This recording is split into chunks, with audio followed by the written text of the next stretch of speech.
Hey everyone, it's Corey with Wilkie's Movies and Music, and I can't believe it. We're already to the sixth installment of the movie club. So I'm not going to waste a whole lot of time here and kind of go ahead and bring out my guest for tonight. Somebody I've been wanting to have a little more face to time chat time with, and that's Dell with Dell on Movies. So we're gonna go ahead and just bring him on out here. So Dell, how's it going, man?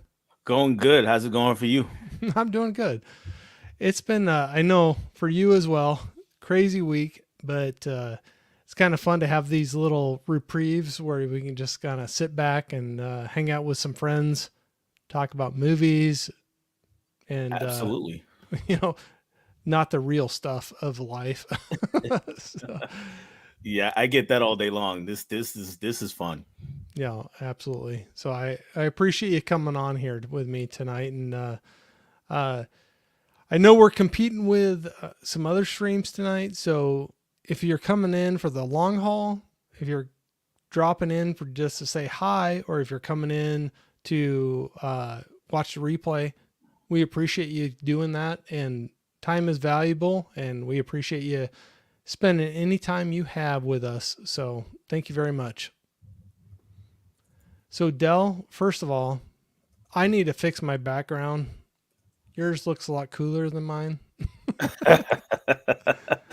Oh, there's you know as well as I know. There's a lot out there way cooler than mine. Well, yours is way cooler than mine. I jumped into this thing without. It's one of those things where I jumped out of the boat before having a plan, and don't have the full backdrop. So I appreciate it. Look, that's the way we all do it. I mean, this just has been here forever, so it wasn't like part of the plan. It wasn't like, hey, you know what? I'm gonna get this background and start my YouTube channel. No, this has just happened to be here, and yeah, just like you and everybody else, it's like you think you might have a plan, but then that goes out the window pretty quick. Yeah, that happened for me very very quickly. So I appreciate you joining with me tonight, and I we have quite a few people jumping in. I was just gonna look at the chat here real quick, but we had some really early on ones jumping in. But it came in saying, "Hey What's up, there, guy? everyone! Thanks, man. Hit the like button, and for the incredibly kind person in the community, I'm sure he's talking about you, Dell. It's going to be a battle of the NPR voices tonight. No, you have the ultimate NPR voice, so it's no battle. You win. No, no, no. You have the I don't know. Maybe you have the bass. I have the treble. We There we you do go. a good group there. Hey, what's up, Johnny? Saying what's up, cool Cool kids. kid. What's going on, Johnny? Nope, that was me. Holland, how we doing tonight? Hey, Alan. We got Tony, Tony. Basement Blues. Good Speaking evening. of backgrounds, woo. Oh, I can Did you never compete with that. did you watch his room tour? Yes, Jeez. I watched that when it went the premiere, the live, and the whole time I was like, I don't know how many times I said "wow" to myself. Yeah, exactly. My I couldn't say wow because my mouth was just open. Yeah. It's just like Pretty no, much. he's got quite the collection there. So Yeah. hey Reed, what's up, man? Reed, what's going on, man? Saying what's up, fellas. Adrian James, what's up, man? Hello there. Adrian is another great Eddie. supporter. What's up, Oh Eddie? yeah, absolutely. Eddie as well. What's Yep. up, y'all? Sorry, I'm kind of just running through these real quick. I'm still working on the whole balancing the talking and the looking at the chats as well. So, We all are. It's all good. Johnny, what's up, man? Saying hi to Uncle Tony, to Eddie, saying hi to everybody. Okay, man, saying hi. Master of all Sarah. Hey, movies, Sarah. That's Sarah. Sarah. Yeah, Sarah, what's up? Saying hi to both of us. Holland saying hi. It's kind of cool. I know I fumble with this, but it's kind of cool to see everybody jumping in, saying hey, and guess who's turning 41? Yeah, I Sarah. heard that a few days ago. Happy birthday. Happy birthday! I got a few years on you. I'll We just say both do. that. We both do. Gen Xers unite, right? That's right. That's right. I saw you on the stream with Dell, or not Dell. Sorry, KB. gosh, KB. Sorry, I was blanking. I have trouble with the live streams, but with the Gen X, and I was like so relating to so many of the conversations you were having on that. Oh yeah. Oh yeah. Of days gone by. Mm-hmm. Yep. Yep. Everybody's saying hi to each other. This is awesome. I'm glad to see everybody in here. If I skip anybody, it's not on purpose. I apologize. I'm still working through going through all this, but Tiger Blue, Tiger Blue, thank you what's very up? much for jumping in. I think that's our Italian friend. Oh, okay. Yeah. I, Tiger Blue, correct me Now, if I'm wrong, but Italian as in Italy or just Italian? I believe in Italy. Okay, So cool. I think Tiger Blue is up late at night right now Wow, watching yeah, us. that So big time difference. Lauren, hey, what's going on? Hello, hope y'all are having a loving night. We're having a great night. Yes, we are so far. Until I ruin it for Dell.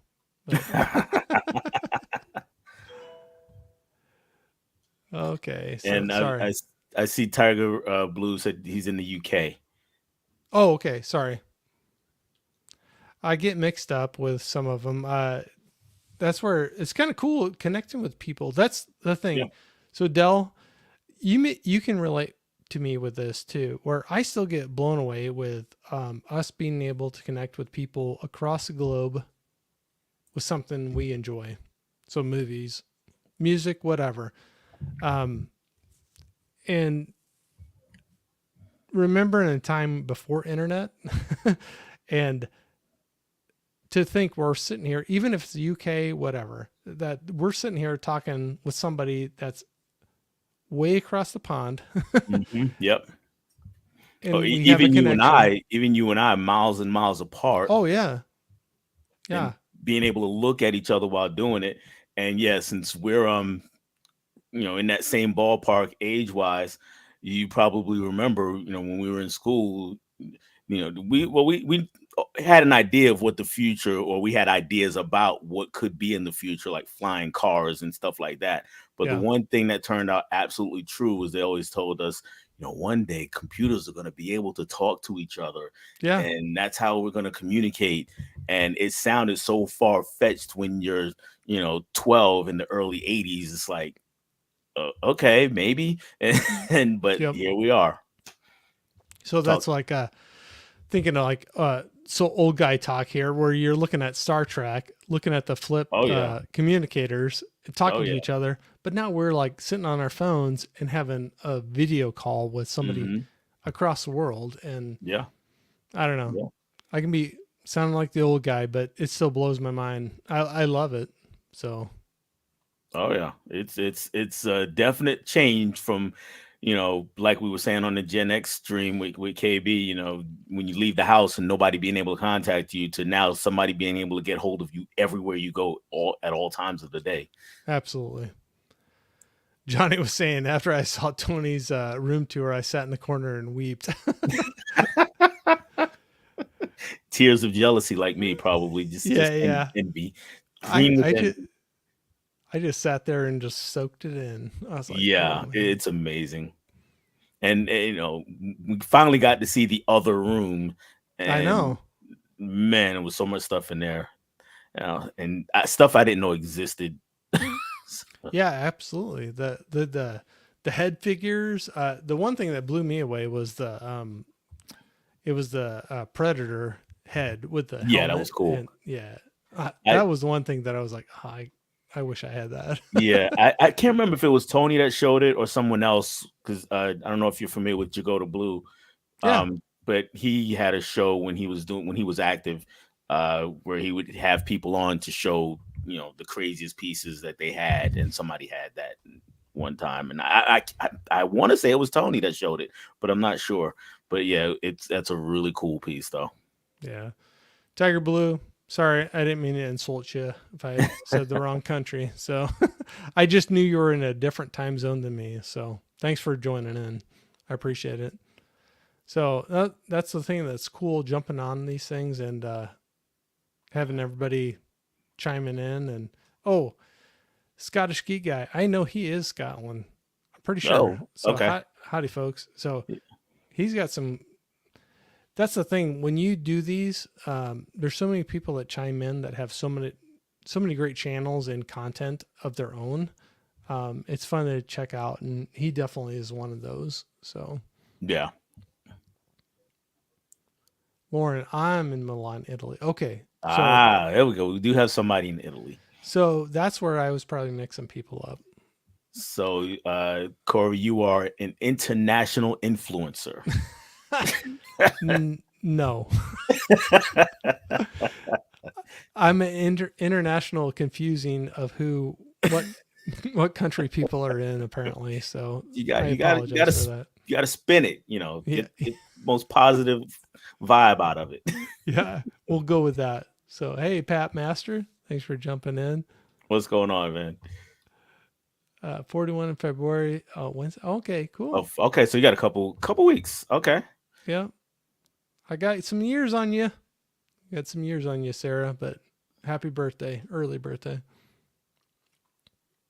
All right. Sorry, just jumping through some of these real quick. So Happy New Year. yeah.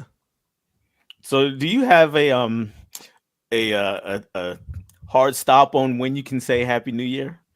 No, Okay. no, no. I don't. It's a positive. Yeah. It's a positive emotion you can give to somebody else. So we'll just say, any time of year, you can say, "Hey, Happy New Year."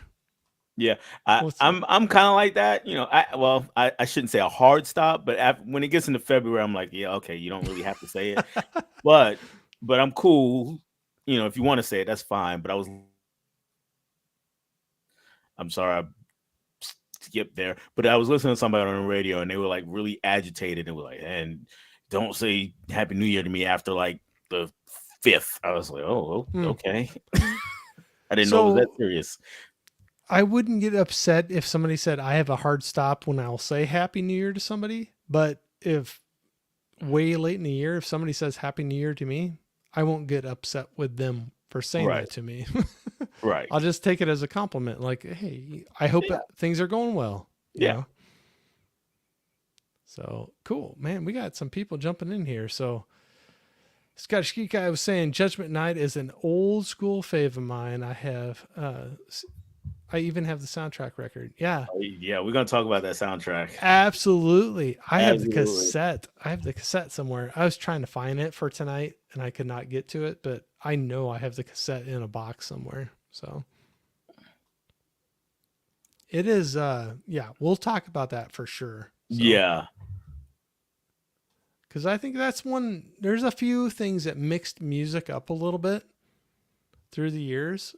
And some people can say things before my time and after my time, but there's a few things I wanted to bring up and this is one that kind of shook things up a little bit where people are like, "Oh, genres are different," but Mhm.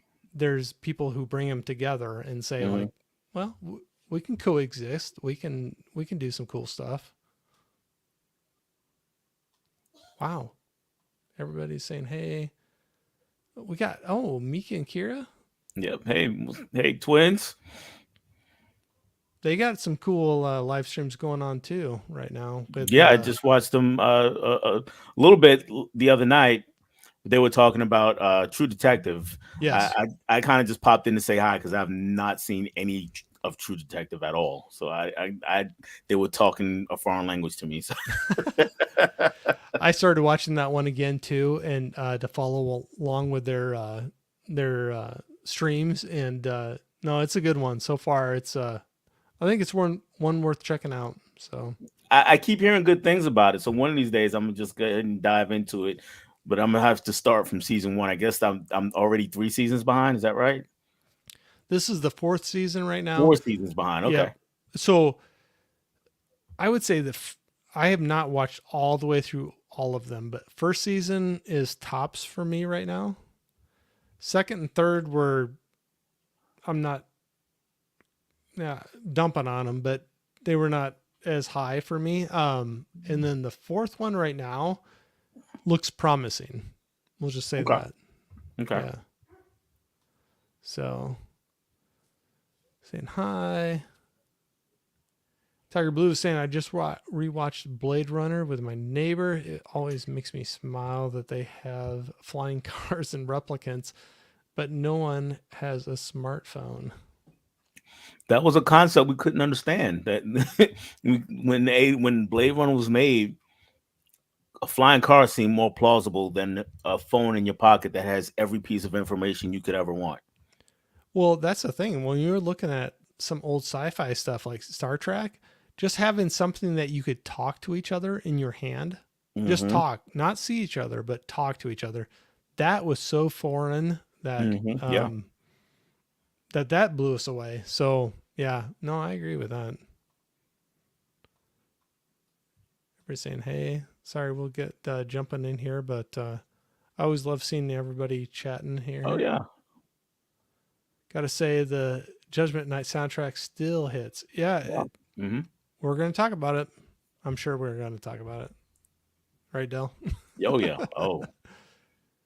Like I said, that was one that it merged some genres, and there's some other ones that have done it, but it's cool when you see that. You got heavy hitters in the chat here. Oh, cool. Yeah, we do. Well, I got Dell on here, so hey, that's all I got. That's all I need. Good night, Tony. If he's See, still here, or probably yeah, already gone. I know. I'm so far behind on this. I'm bad at keeping up, but Tony, thanks for jumping in however time you could. I'm in Dean, Scotland. Yep. I thought you were. All right. So, wow, sorry. I'm just trying to jump here. I want to make sure I hit everybody and also get to what we want to do for tonight. But, okay, man, Corey, it's your sexy NPR voice attracting the international audience of beautiful women. I appreciate the compliment, I think, but I don't know if that is the fact. But thank you, sir. We say Merry New Year. I get it. I know, Johnny. I got it. I got that reference. Johnny's a good guy too. I love having him in here. Johnny's saying, hey, Johnny's the man. Tiana. Thank you so much. Holland saying, hey. Tiana. Every time I think I'm like towards the end of the chat, and I'm not saying this in a bad way, but there's like more people popping in. So, hello. While you're doing that, I'm just gonna duck off to the side and plug something into my laptop, see if I can skip a little bit less at least. Go for it. All right. So Tiana or Sarah was saying, hey, Pat Master. Caveman saying it's each story. Yep, absolutely. Nope, I agree. It's kind of cool with True Detective. You get a whole new story each time. Steve, thanks for jumping in, man. Cody, how's it going? Popping in to say hi to Dell and Corey. Thank you, sir. Pat Master saying the master of all movies, Presswood DVD. Hello. Yep, saying hey. I love this, seeing everybody saying hey to each other. So if I skip by fast, I don't mean anything by it. Just kind of running through everybody saying hey to each other.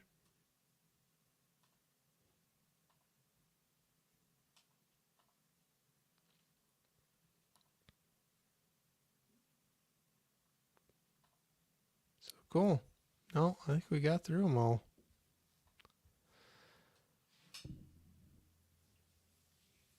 So, no, good. I think we got through a lot of the chat here. Hope you're doing well, Corey. Thanks, Cody. I'm doing good. Busy but good. I think a lot of people have that going on right now. Oh yeah, definitely fits me. Busy but good.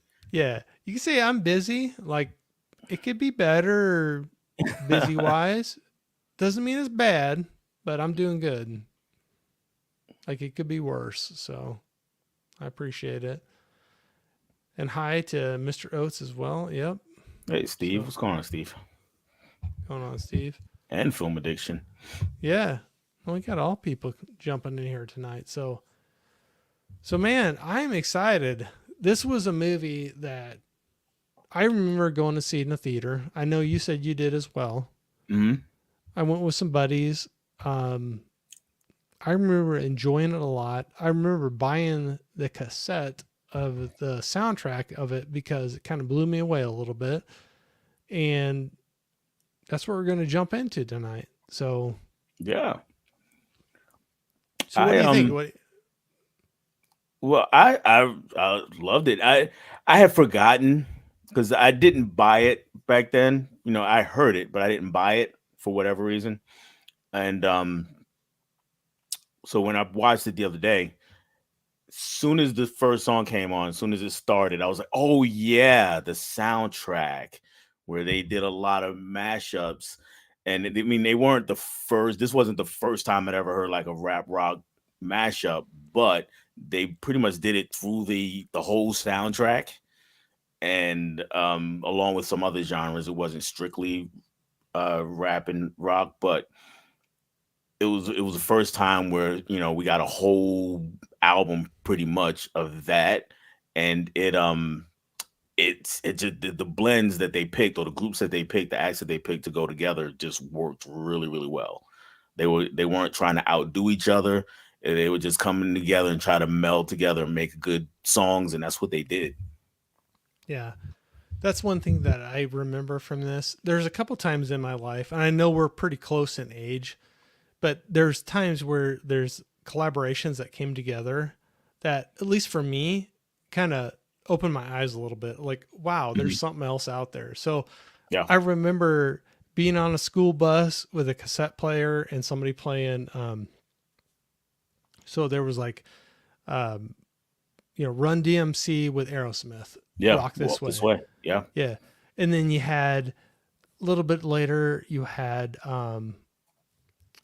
Bring the Noise with like Anthrax and Public Public Enemy. Enemy. Yeah. Yeah. And then this one kind of followed in that suit where you had kind of you had two genres that some people might not think would mix together. You have Mhm. maybe hard rock metal with like rap, but they come together really well and produce some great songs. And I think this soundtrack had a whole list of those that did Yeah. really well. In this case, it wasn't like the songs that you mentioned, "Walk This Way" and "Bring the Noise," where they're like really loud, bombastic songs. They were more subdued, and it just sounded like a really cool vibe. Yeah. And Well, there was I like a good really, mix. There was a good mhm. mix on the soundtrack. Yeah, yeah, Like there were some laid back tracks and there were some like bringing it a little bit yeah. more. Where some are Yeah. doing bringing a little bit more. Yeah, Yeah. So at least for me, that it's kind of cool when you have some experiences like that where you have people that might come in for one or the other, but it exposes them to the other mix of that sound. And you might have whole new fans that are introduced to a band or group that you just never heard of before. right, right. Yeah, agreed. Totally. Totally, and that, like I said, that once the movie starts, because the song really starts. The first song starts when the movie starts, and Yeah. I was like, oh yeah, now I remember. I remember this soundtrack was really good. Yep. I tried to find it. I know I have the cassette still of this. I was trying to find it to show it for the uh for our stream tonight. I could not find it. I have boxes and boxes of stuff, but um that was one that I remember buying and like I don't know. It's one of those like it takes you back where it's like, "Oh, it's like this is something new, it's something different and good. I mean, I don't know. If I make sense there, but Yeah, yeah, absolutely. 'Cause, I mean, it's one where it's one of those things that you didn't really know you needed it until you got it. yeah, Because you're usually not sitting around going, you know what, I want to hear, you know, these two bands together, and yeah, because they're totally opposite until you actually hear it, then it's like, oh wow, that really works. So yeah. I totally get it. No, absolutely. So I don't know how fast we're going to jump into this. We can throw up the little banner when we get into spoilers, but overall, I really enjoyed jumping back into this movie. It's been a long time since I'd seen it. Yeah, like we were talking backstage before the show. Yeah, I hadn't seen it since it was in theaters. That was the Yeah. only time I'd ever seen it. I seen like bits and pieces of it throughout the years. When sometimes it would play on TV, I'd catch 10, 15 minutes of it, but I never watched it again in full until the other day. Yeah, I think it's one that gets kind of overshadowed a little bit where it's a good thriller action movie. It's Hmm. and I don't think simple is bad. It's one of those that it's got a simple premise to it, Yeah, but that does not mean that's not a bad thing. Where it's like, no, it's like buddies going out for a night to have fun. They witness something that they should not have witnessed, and it's the ramifications of that after that. yeah, yeah. It doesn't really have any not really any subplots. It just has relationships working within the plot. Absolutely. Yeah. We got a lot of big stars early on in their careers too with this one. I mean, True. I know some of them have been going for a little while, but you got, you know, Emilio Estevez, you got Stephen Mhm. Dorff, you got Cuba Gooding Jr., you have this was probably one of the earlier ones for Dennis Leary, probably. I don't know. I think it was one of his earlier roles, but this was he was probably at his peak as a stand-up Yeah. and really getting popular. So that's when they started just putting him in everything, Yeah. and he just plays Dennis Leary all the time, which is cool. Yeah. I thought he was So good, but he definitely plays up the Dennis Leary stand up on that. yeah, yeah, but he was pretty good though. He was pretty good, He was a and good bad guy. Steven Dorff looked like a baby. I'd Oh my forgotten gosh. how young he was. Looks like he's 12 in that thing. Yeah, yeah, like you're 12 years old, and you're just starting to get a little facial hair or something. That is what he looked like. Well, honestly, even like Emilio Estevez Hmm. and Cuba Gooding Jr., they still look really, really young in that as well. Yeah, It- but I'm kind of warped on Emilio Estevez, and the reason is because I've seen him in a amount of movies, but the first thing that always pops in my head is Young Guns, which was yeah. before this. So I Yeah. always see him as that.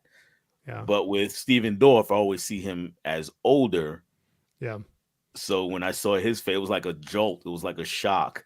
And funny enough, my wife, she came in a few minutes after the movie had started, so she didn't know exactly what I was watching at first. So she asked me, she was like, first thing she looks at the screen and goes, "Wow, this looks old." So Yeah. I was like, "Yeah, it's old." And then she looks up and she goes, "Oh yeah, because all those guys are old now." I Yep. said, "Yeah, they're old now." Because it was like 93, I think it Yeah, was. 93. Yeah. Hmm. So I remember high school going to see this in the theater and enjoying it a lot. But I know we're close. Not saying you got to call it your age, but I know we're pretty close in the. I got a couple years on you. I was in college at the time, Okay. nearing the end of college. No, actually, I wasn't. Because I went in the military first. But yeah, I was few years older than you. All right. So part of my 93 was in senior year of high school. So we'll Okay, say that. I don't know, remember what, I graduated in 94. So, okay. I graduated '89, so there we go. okay. There we go. You're old enough to be my brother. So, I like that. actually, my brother's older than you. So we'll go with that. But no, at any point we can go into spoilers with this, but that's when, like I said earlier, it's not bad having a simple plot, a simple story to go through a movie. You can be really pulled into it, and at least for me, when I went back and watched this, I still was really into it. It still pulled me in. Like I said, simple premise, simple plot, but I still was engaged the whole time through watching it again. Yeah, I agree with that. What it did was it managed to create tension within that simple plot, Yeah, which is a good way to draw you in. And it didn't take a lot of time to get there. I kind of forgotten. I had forgotten how fast it got to the point, yeah, and it got there pretty quick.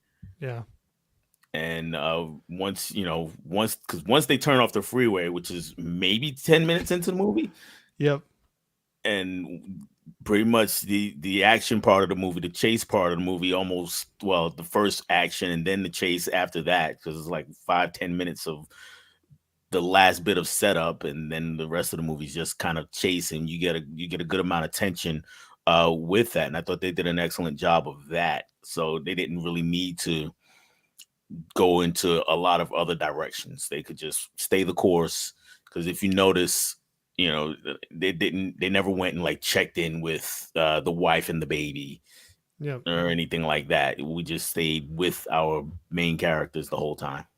yep. So I guess we'll jump into. I'll go ahead and throw my little banner up. We'll jump in where we can have some spoilers with this as well. But um, that's one thing with this. It's funny how. So would you think this movie ages well? So technology, things we have today, I know would be completely different. Cell phone coverage, smartphones, everything Yeah, like that. that's what I was thinking when I was watching it. Yeah. Yeah. Do you think you can still watch this and ages well? Like you can still get drawn into it. I, if it were made today, you could make it, but you're gonna have to have some contrivances around technology.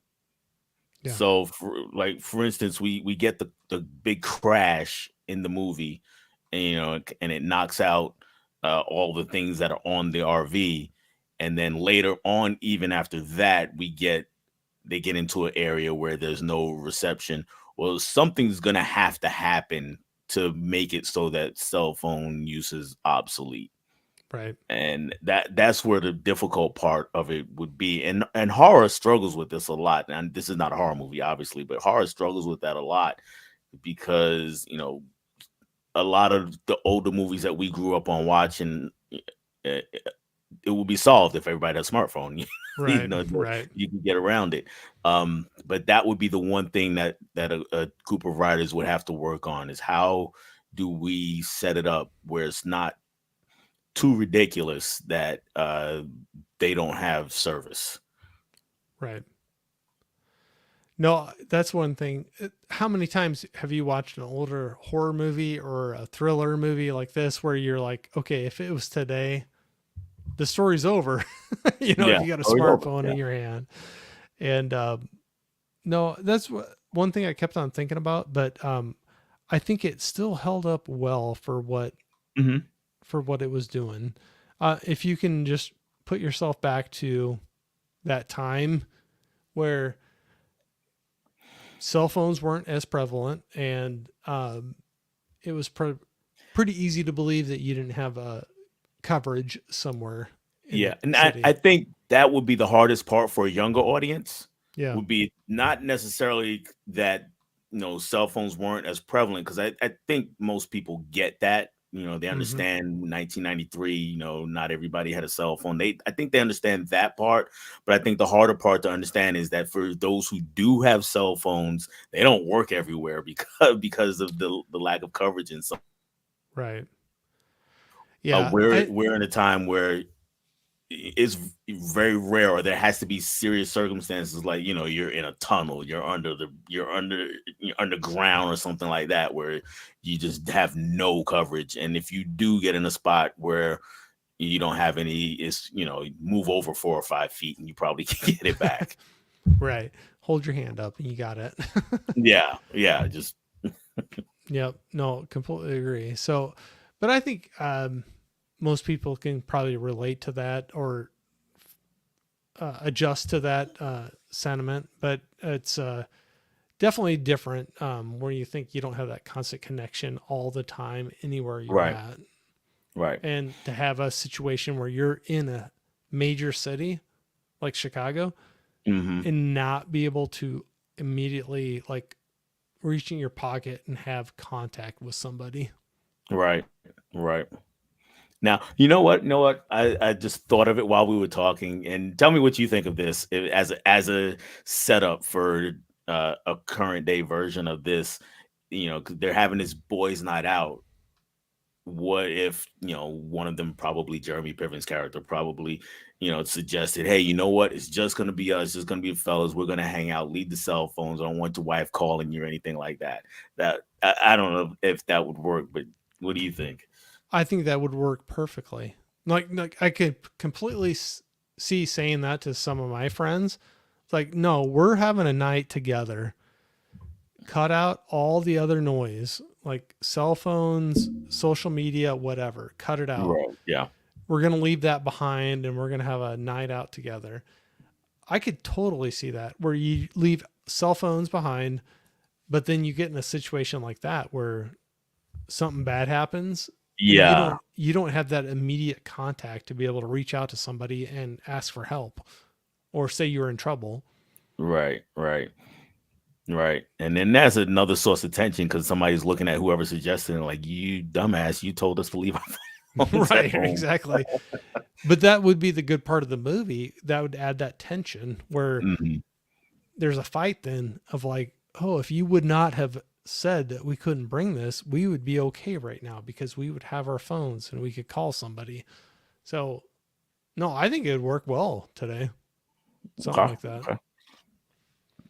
Um, See, whoever uses that idea, if you're watching, whoever uses it, yeah, just contact me. Send me a small check. We're cool. yeah. Dell takes a small gratuity of that, or Yeah. whatever you want to commission out of that that idea. But no, I think it would work well. It kind of reminds me, not to go off topic, but have you ever seen Haunt? I have not seen Haunt. I think it's just Haunt is the name of it, where they go into a haunted house that's not quite what they expect, but they have to put all their cell phones and everything in a lockbox before they go into it, Oh, okay. so they don't Okay. have it with them. So kind of makes me think of that. But um, Okay. anyway, going through this movie, any characters that you really that stand out for you? Any that you are like, I can't stand, I really like, or whatever? A little bit of everything. Yeah, because in the absence of subplots and us spending so much time with these guys, we kind of get to know their personality.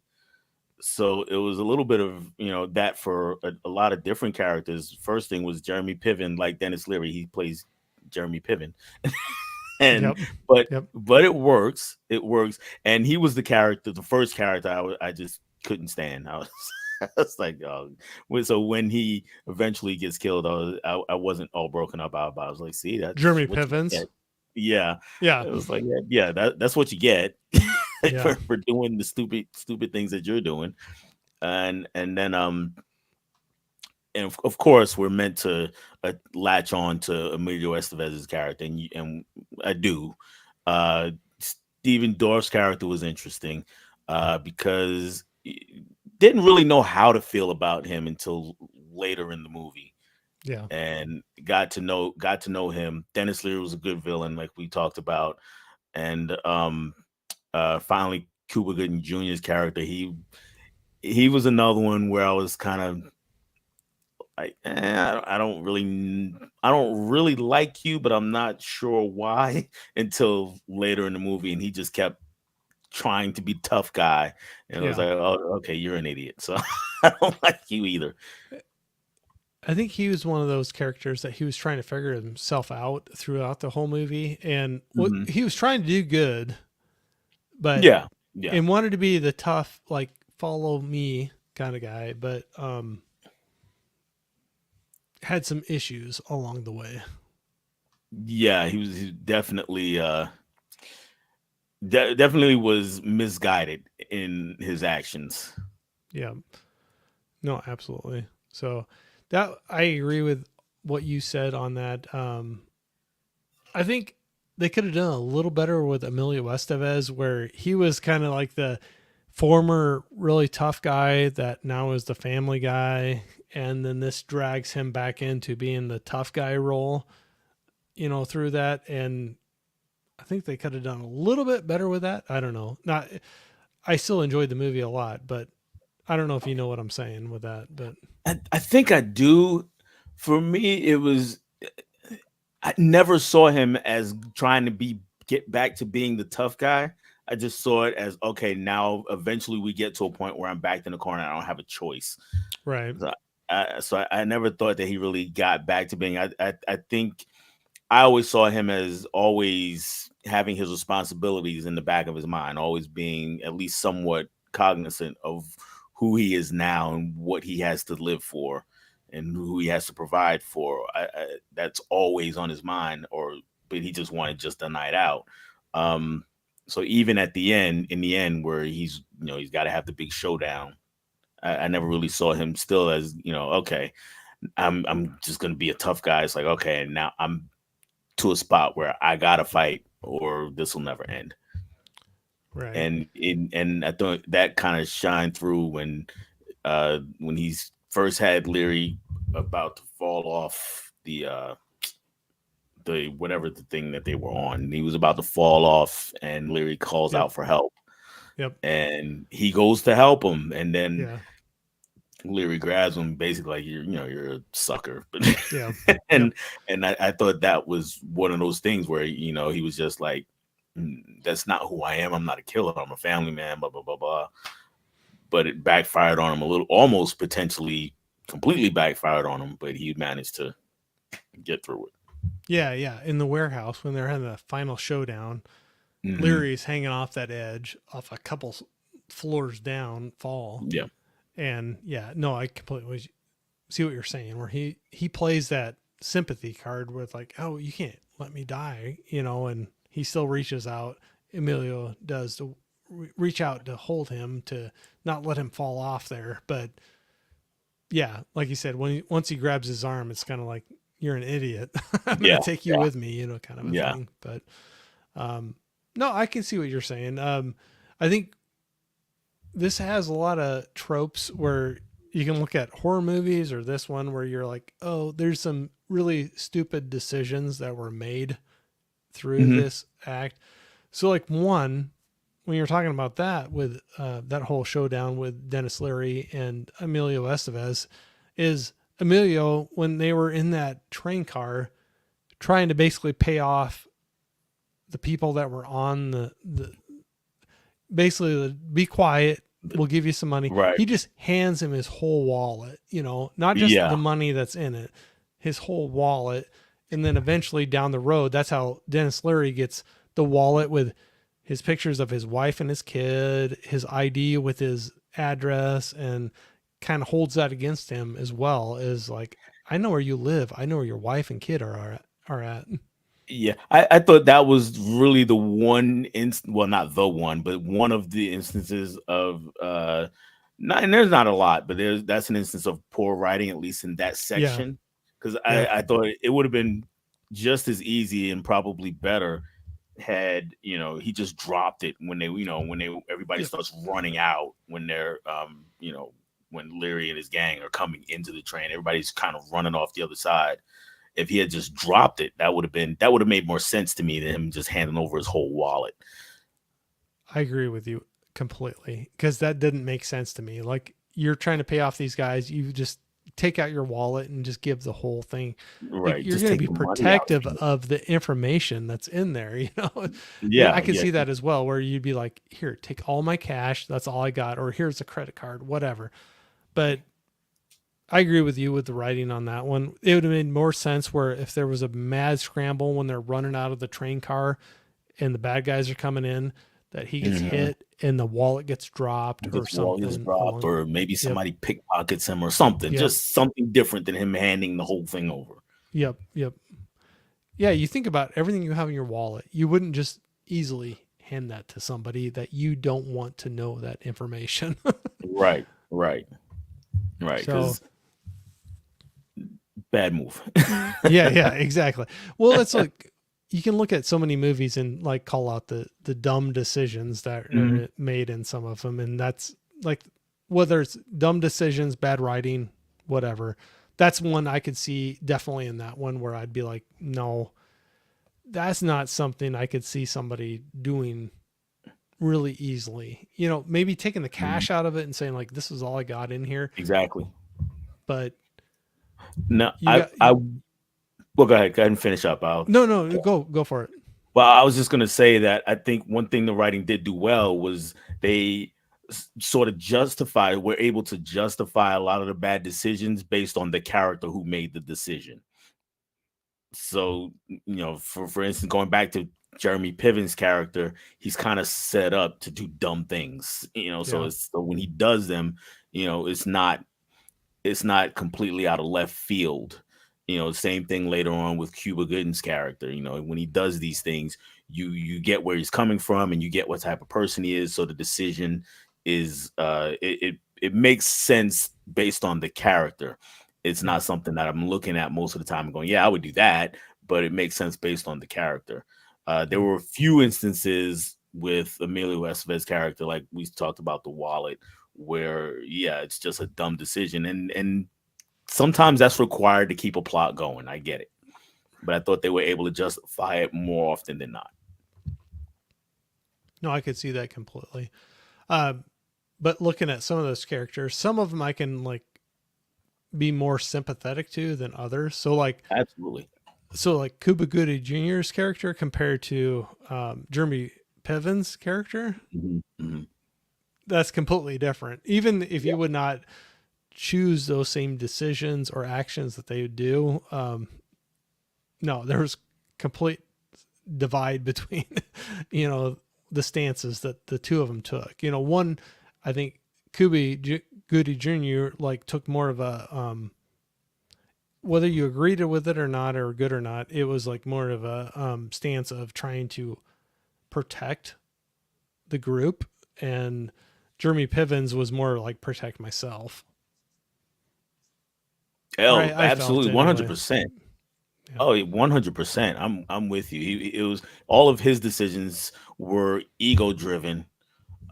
Where Cuba Gooding's character, yes, his decisions had some ego involved, Mm-hmm. but that was kind of the only way he knew to protect other people, All right. including himself. It was okay.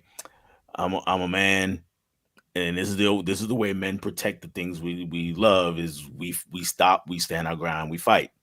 Mm-hmm. So, but it was like you said, it was coming from a place of okay, I'm going to take care of the group as Right. opposed to Piven's character. This is all about me. I'm just going to take care of me.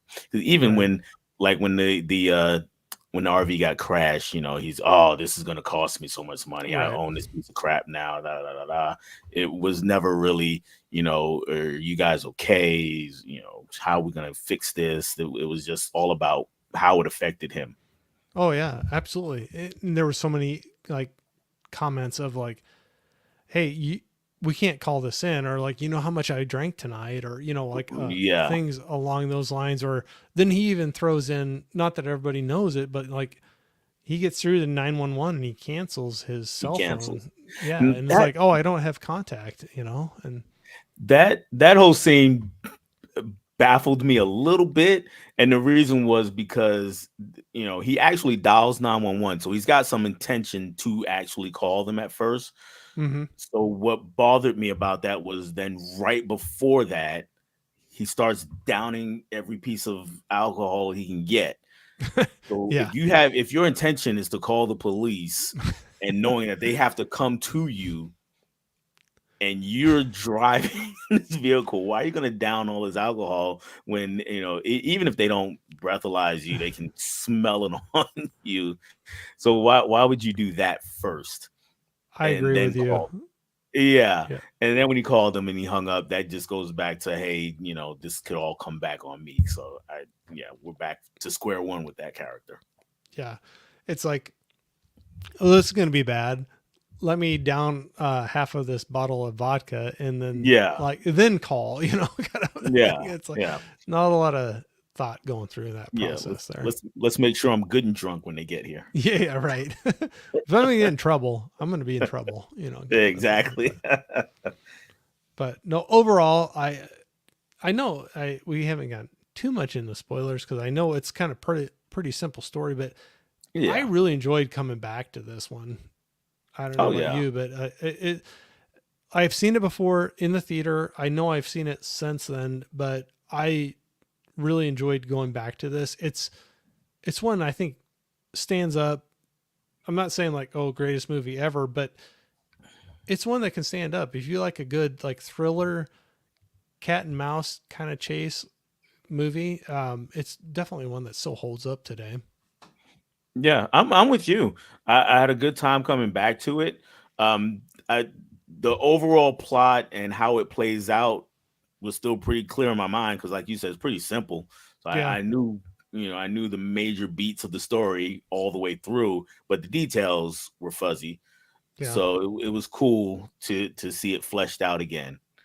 So like I said, I hadn't seen it. So wow, 1993. So that's 30 years I hadn't seen this yeah, movie, and it's a testament to it that yeah, all the plot beats were pretty clear, and not just because I know how stories work, but because I actually remember seeing it. And I actually remember how it worked in the theaters. Um, but like I said, just details were fuzzy, so it was cool seeing it come back. It was also cool seeing a lot of side faces, not just of our main characters, but of other people who were in the movie. And I was like, oh wow, I forgot that they appeared in this movie. One yeah. of those was Everlast from House of Pain. Jump around that guy, Oh, jump yeah, around. yeah.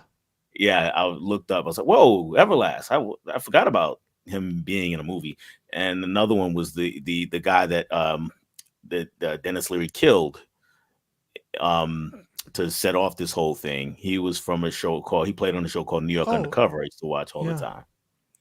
And he was in a few other things, but that was the big thing that I used to watch him in. It was New York Undercover. So I was like, wow, I forgot that he was in this. And then the two ladies in the Yes. apartment that helped them, both of them, I couldn't remember their names and I didn't look it up. But I looked at as soon as I saw their faces, I was like, "Oh wow, I forgot about them," and I couldn't think of their names the whole time. But there's two more faces that I recognize that I didn't know were in this movie. Both of them was the same with me as to I could not remember their names, but I recognized both of them right away when I saw that. When I rewatched this, I was like, I know these two in there. So, Yeah, um and speaking of them, I kind of wanted their story, and I mm, know it doesn't fit into the movie, but they're two characters, and they had the baby, the kids there, and I wanted their story. I wanted to know more about them, and that's something that when I went and saw this so many years ago that I know I didn't really pay attention to because they had completely evaporated from my mind. yeah. But watching it back this time, I was like, man, they're an interesting pair. I Yeah. wonder how this would look through from their point of view. Yeah. And like I said, I know it doesn't fit into this story, but I kind of wanted that. No, I could see that completely because they get introduced to the whole movie. They get brought into it and no, I could see that completely. Where it's just like they get you get a little bit of their story, but you don't get a lot of it. And Right. then those guys leave the apartment and it's done. But I could see where they could go a lot further with that as well. Yeah. Whether they ran into some of these issues before, with these, Hmm. Hmm. Dennis Leary and his crowd that's hunting them down or whatever. Or But the guys that were out there that approached Dennis Leary's gang. yeah, yeah, absolutely. Yeah, no, they could have gone. Yeah, I could see that completely. But that's where it seems like they dive into it a little bit and I could see where you would think maybe I'll get a little more and then they're just gone. Like you don't Yeah. see them again after they leave that apartment. Yeah. And I'll say that, that's how the movie is designed and it works for the movie. But at the same time, it kind of left me wanting more. Yeah. No, I could see that completely. So, so did you have fun going back and rewatching this one? Oh yeah. Oh yeah. I had a good time with it. Like I said, it's seeing it all come back, and we talked about all the tension that it managed to ratchet up throughout the movie. And it manages to increase the tension, you know, through the movie and putting our characters into some interesting spots. With them climbing into the sewer and then getting into the shop with the security guards, and all that stuff really really helped keep me sitting more towards the edge of my seat rather than scrolling on my phone. Absolutely. It's a good solid 90s thriller action Yeah, movie. yeah, yeah. Like you said, not the greatest movie in the world, but definitely a fun one to watch. Yeah. And definitely easy to recommend, I think, if you like a thriller type of movie. It's easy to I would have no trouble recommending this one to somebody Oh to watch. no, this is pretty easy watch. Crowd pleasing kind of movie. Everybody can kind Yep. of get into it and root for the characters and pick out the ones that they like or dislike. And yeah, yeah, it's pretty easy to recommend. Yeah. Gets into action pretty quick Hmm. and then Yep. goes from there. So, but no, good. So, I that's where kind of going through this that's where I was kind of hoping with a lot of these conversation, the chats with people, like going through these movies, like finding ones that either we've seen before or have not seen before, and like enjoying to go back and either revisiting or seeing for the first time. And at least for me, I had a lot of fun going back, and it's one that I hadn't seen in decades probably, Yeah. and I had a lot of fun going back and checking it out again. Oh yeah. Oh yeah. It was, yeah, like I said, this was a breeze to get through, and I had a Uh, blast with it. yeah, under 2 hours. So, That's a plus. I That probably is sound like an definitely a old plus. guy with that, but when you get the 3+ hours, it makes it harder for me. For everybody. And the thing with these longer movies now is a lot of times, and I've gone on this rant on a number of streams, but a lot of times the story doesn't warrant that length. Yeah, They just kind of pad it out. They supposedly to give us more bang for our buck, but they're not really. They're just kind of holding us hostage a little longer. yeah, And this movie doesn't do that. It's what is about an hour 45 or so, yeah, yeah, and that's really about what this story called for. yeah. Didn't need No, to be and it gets longer. into it pretty quick too. Like it doesn't waste a whole lot of time with it. So that hour and 45 or whatever it is, it's well spent, I think, on it. Yeah, it is. It is. Like you said, once you get into it pretty quick, and it doesn't let up much. When it does let up, you still get those relationship inner those battles between the four of them and their personalities, and that's interesting. So yeah, it definitely does it definitely takes up the appropriate amount of time. Yeah. So I think we agreed on soundtrack was good, like the movie's good, the pacing, like good 90s action. Is there anything you would change of it, or you're like, no, I'm good with it. Just keep it as it is? Uh I I think maybe the one I'm trying to think pretty hard on my feet here. So if there was something that I was going to change, it might be to I don't well no, because then it would lengthen the movie. I was gonna say not kill off as much of Daniel Sleary's crew as gets killed off, because they seem to get killed off pretty quick, but it's actually not. They're getting closer to the end of the movie by the time that Yeah. happens.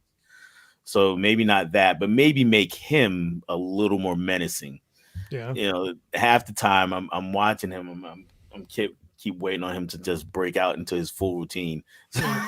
Yep. So, Well, so and that that's was- where, whether it's spoiler or not, there's like towards the end, I keep on waiting for him to come back again, kind of like that yeah, one yeah, last yeah. time. So And that didn't really happen either. no, but no, I think it fit well for Dennis Leary. But like I said, I think that was one of his earlier film roles that he broke out into, and it kind of fit his character at the time anyway. Yeah, Um, yeah, he was the kind of the tough guy, whatever, whether it's Boston or Chicago or whatever he wants to be at that time. That kind of character, just kind of the tough guy of that situation. yeah. It's that I think it's one of those movies though where if you start tinkering with it too much, and then we're getting back to lengthening that runtime and it kind of Yeah, overstaying its welcome. And I don't think it needs that. Every movie doesn't have to be the perfect movie, right.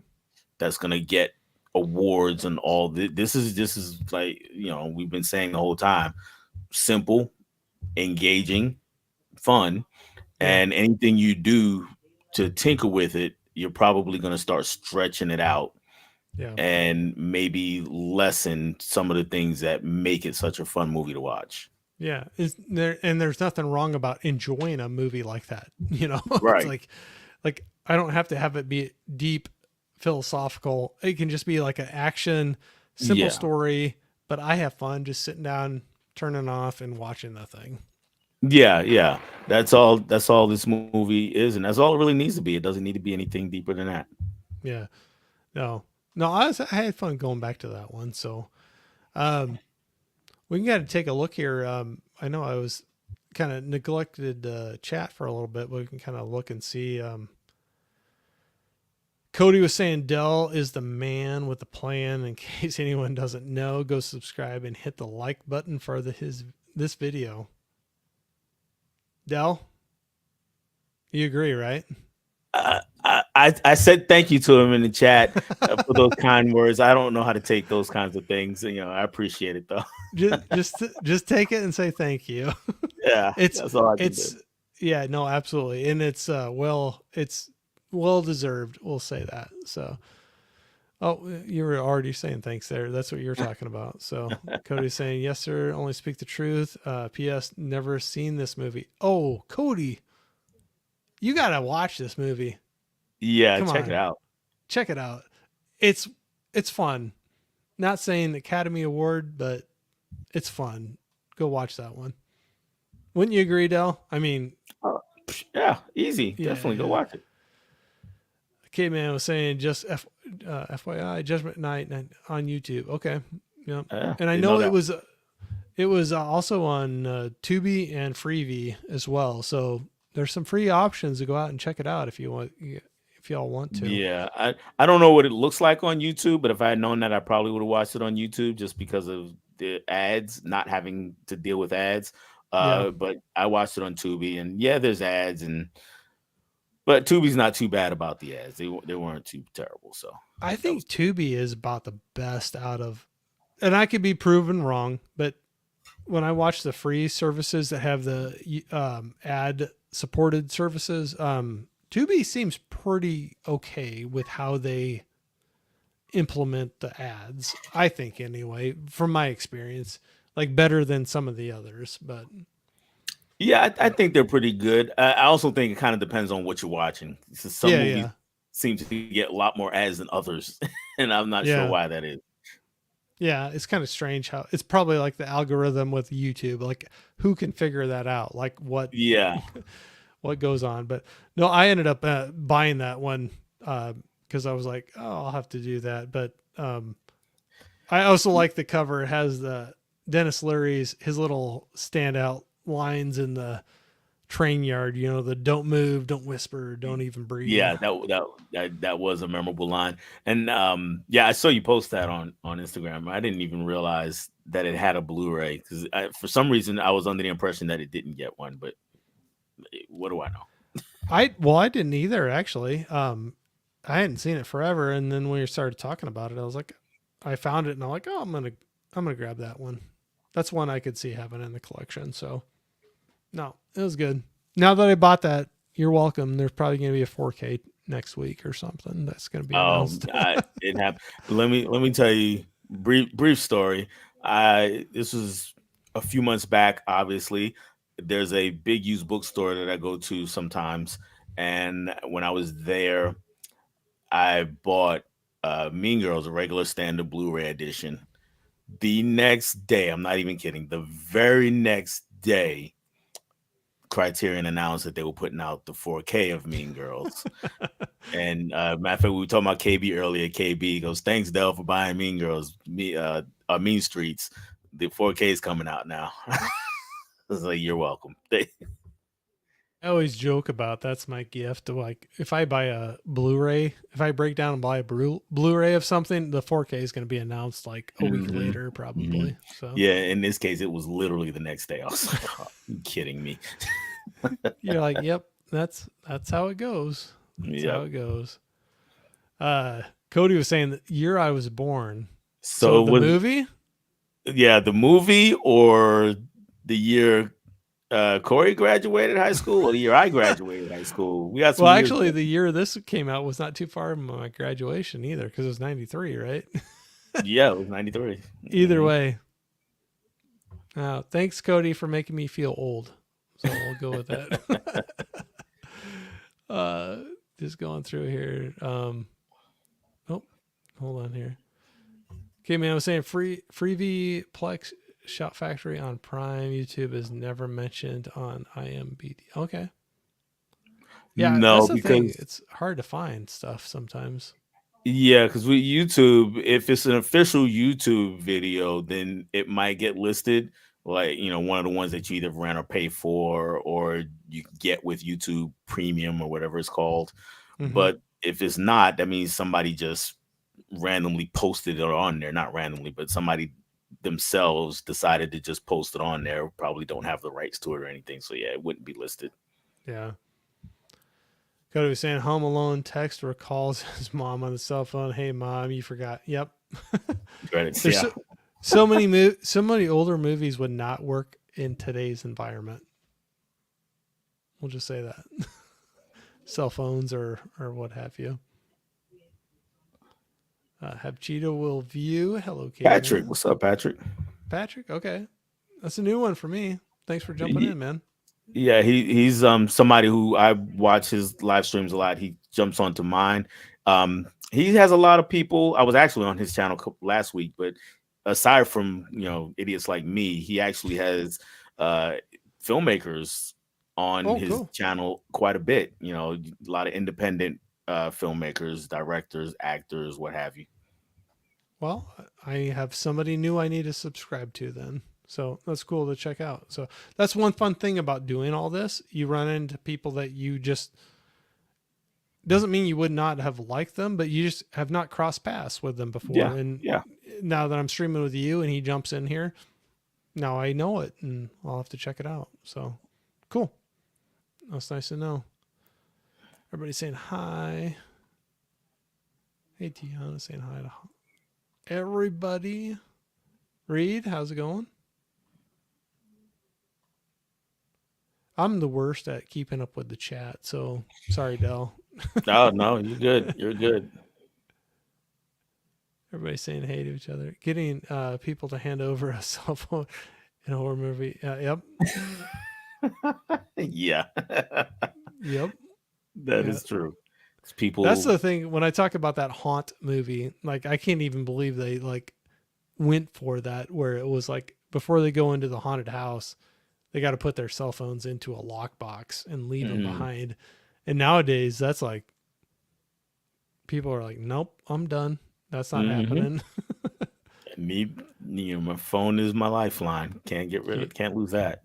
Yep. So people saying hey to each other. Patrick equals cheetah. Yes. And yep, he answered. Yep. So I'm new. So Patrick, I'll have to follow you after this. So that's cool when you get people like that digging into some different, like you said, like talking to filmmakers and other items like that. It's It's cool Yeah. to get some of that exposure.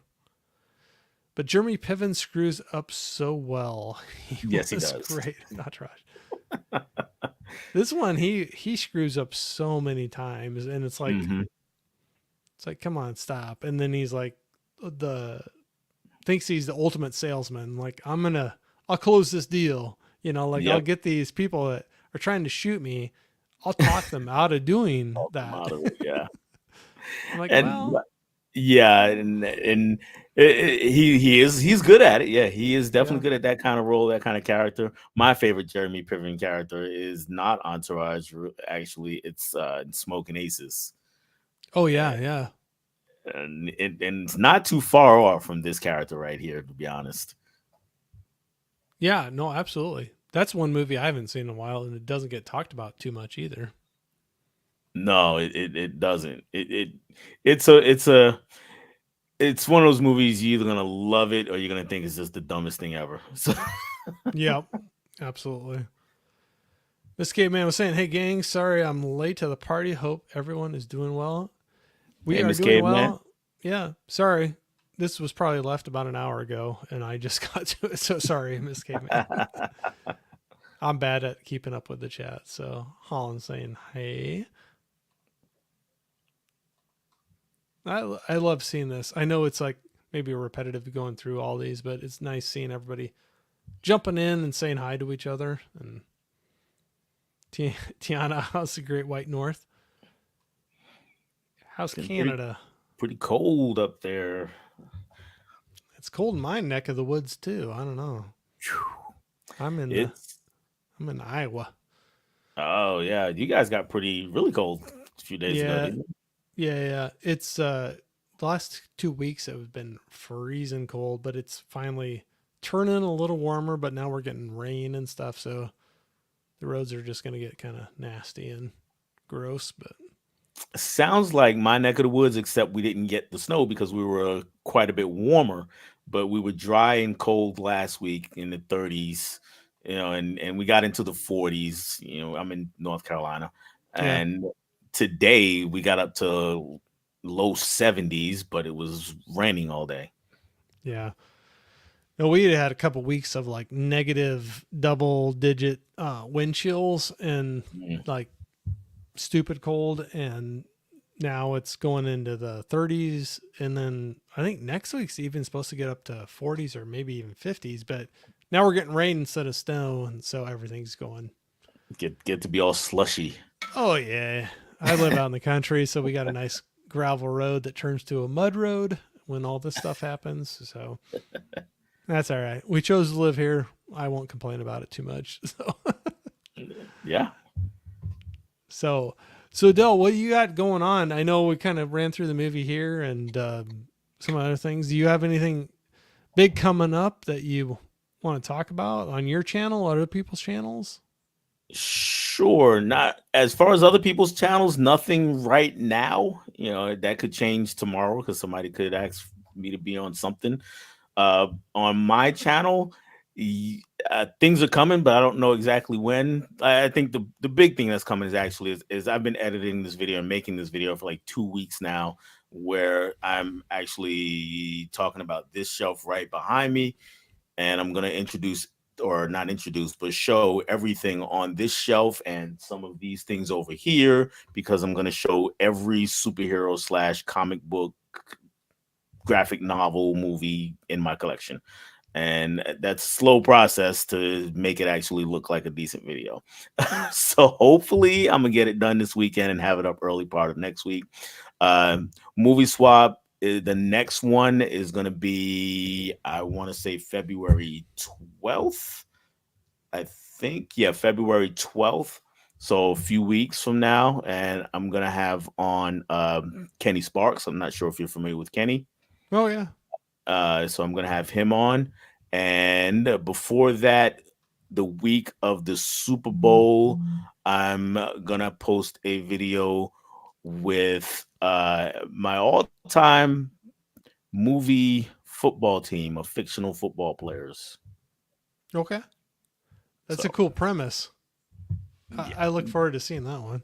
yeah, yeah, I'm gonna have a good time with that one. So it's like your fantasy league, but of all like characters from movies. Exactly. Oh, yeah, cool, cool. I like to see that. But and not, and I know we were talking not too far off. I might actually be jumping onto your channel here too. So right. You will. You will absolutely be jumping on my channel. That's not gonna happen until March though. Right. Early Yeah. part Yep. of Yep. March. I think we agreed on the 4th. Is that right? Yes, I believe that is correct. So mark it down, everybody. March 4th. My man Corey here is gonna be on Movie Swap with me. And we're gonna talk about two movies we haven't decided yet, but one that he hasn't seen before and another that I haven't seen before.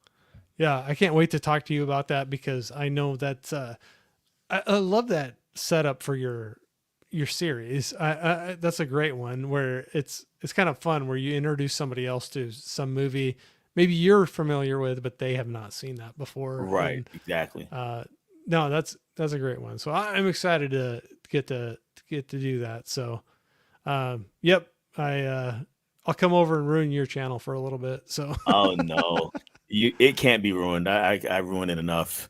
I it's one of those things where I'll put my heart and soul into a video and get like 25 views on it, and something else I throw together gets hundreds, maybe 1,000. You know how those things go. oh gosh, I'm so new to all this. I'm such a rookie with it all, but I've heard that so many times from other people that I've talked to that have done this, like you, so much longer than I have, where they're just like, oh, this video, I put my heart and soul into this thing. I put so many hours, and I'm like, I'm so proud of this. And it just gets no traction. And then like off the hand video that they don't put much into, don't edit, whatever, gets so much more with the views. Hmm. And I've heard that so many times where it's just like, Yeah, I yeah, don't understand. And yeah. I am so new to it. I have not had that experience because I just don't get that many views like altogether anyway. But it's it's interesting to hear that common sentiment from people where it's like you have this video you just put so much into that just doesn't go too far, and another one you're just like, hey, look what I bought, or whatever, and don't put a whole lot into it, and that gets more traction. So Yeah, yeah. It, 'cause I mean, e- even if you're just doing this to try to make money, which most of us in this part of YouTube aren't, because we understand that our audience is only going to get so big. yeah, And there are a few of us, obviously, who do make decent money at this, but at the end of the day, we're doing this because we have something creative about us. We want to create something. We're artists on some level. mhm, And so you come up with an idea, you come up with a concept, and you see it all the way through, and you put it together, and you give it everything you've got. And sometimes those are the things that they just don't interest as many people as you think. They just they interest you, and not as many people as you think. And then something like what you're saying, look, I just bought this latest 4K and I got it on sale, and everybody's like, mhm, oh, great, let me see what that's all about. Let me see you take right, it out the box. right, And right. people love those kind of videos, and there's nothing wrong with those videos. They're cool. No, I do them sometime. Um, it's up to each individual content creator. I'm told by Tim I shouldn't call us YouTubers anymore because we're not doing it for a living. But but Tim Talks Talkies. If anybody doesn't know who Tim is, and I'm going to say something about him about him in a second. But you know, it's up to each one of us to make a decision whether we want to do those kinds of videos that are more meaningful to us, or do we want to try to chase an audience. right, And whichever way you go is fine, because at the end of the day it's your channel, and there's right. nothing wrong with either. But just to get back to Tim, and I'm going to promote him a bit. He's been doing the community list for I want to say, I guess, 2 years now. A couple years he's been doing community lists where he sends out he'll make a video basically inviting anybody who watches the video and sees it to make a list on whatever topic he does, and he kind of and compiles them all through, uses a point system, and makes a master list for whoever wanted to get in on it. He he started with he did Christmas movies, he did horror movie, top 25 horror, he did top 25 Christmas movies. Last time was 80s movies, and this now he's got one where he just posted the other day 70s movies. 70s, yep. So if anybody's got, some favorite 70s movies, and he's only asking for a list of 15 this time, not 25. Yep. So yeah, either make your own video if you're a content creator like most everybody here in the chat, or send it to him, email him, Instagram him, or even to one of us, and we'll get it to Tim. If because I'm gonna make my video for that soon too. And if you watch my video, you put your top 15 in comment section of my video, I will definitely give it to Tim, because I did that for several people last go round. I would completely agree with you. Like, everybody that has not seen that video, go out to Tim Talks Talkies in that 70s challenge. He usually does like 25, I think, top 25, but he said this one just to try to make it a little more accessible for people who maybe are younger, that don't maybe know 25, 70s movies. Yeah. Like, you can do 25, but do 15. Those are the ones that are going to count for points, and he compiles them all and has like a master list at the end of it where he's like, these are the top. This one will be like the top 15 70s movies out of the. No, I think the master list is going to still be 25. Okay. Because through all the lists that he gets, I mean, he's probably going to get 300-400 movies mentioned. So yeah. He's still going to do top 25, but as far as people getting their list to him, he's only going to count 15 for points. Yeah. I know I watched his video, and I got to dig into it. I have a couple and I said this to him too. I appreciated the amount of time he was giving to get your lists in, because I actually, within the last couple months, have bought a few new movies that are 70s movies that I have never seen before. And I'd like to watch them and see if those are ones that maybe they'll jump into the list, that top 15 that he's talking about. So I'm curious, what'd you get? So like one of them right off the top that was recommended a lot was Clute. Okay. So that was like one that was off the Criterion Collection, one of the last sales that a few different people recommended to me, and I had never seen it.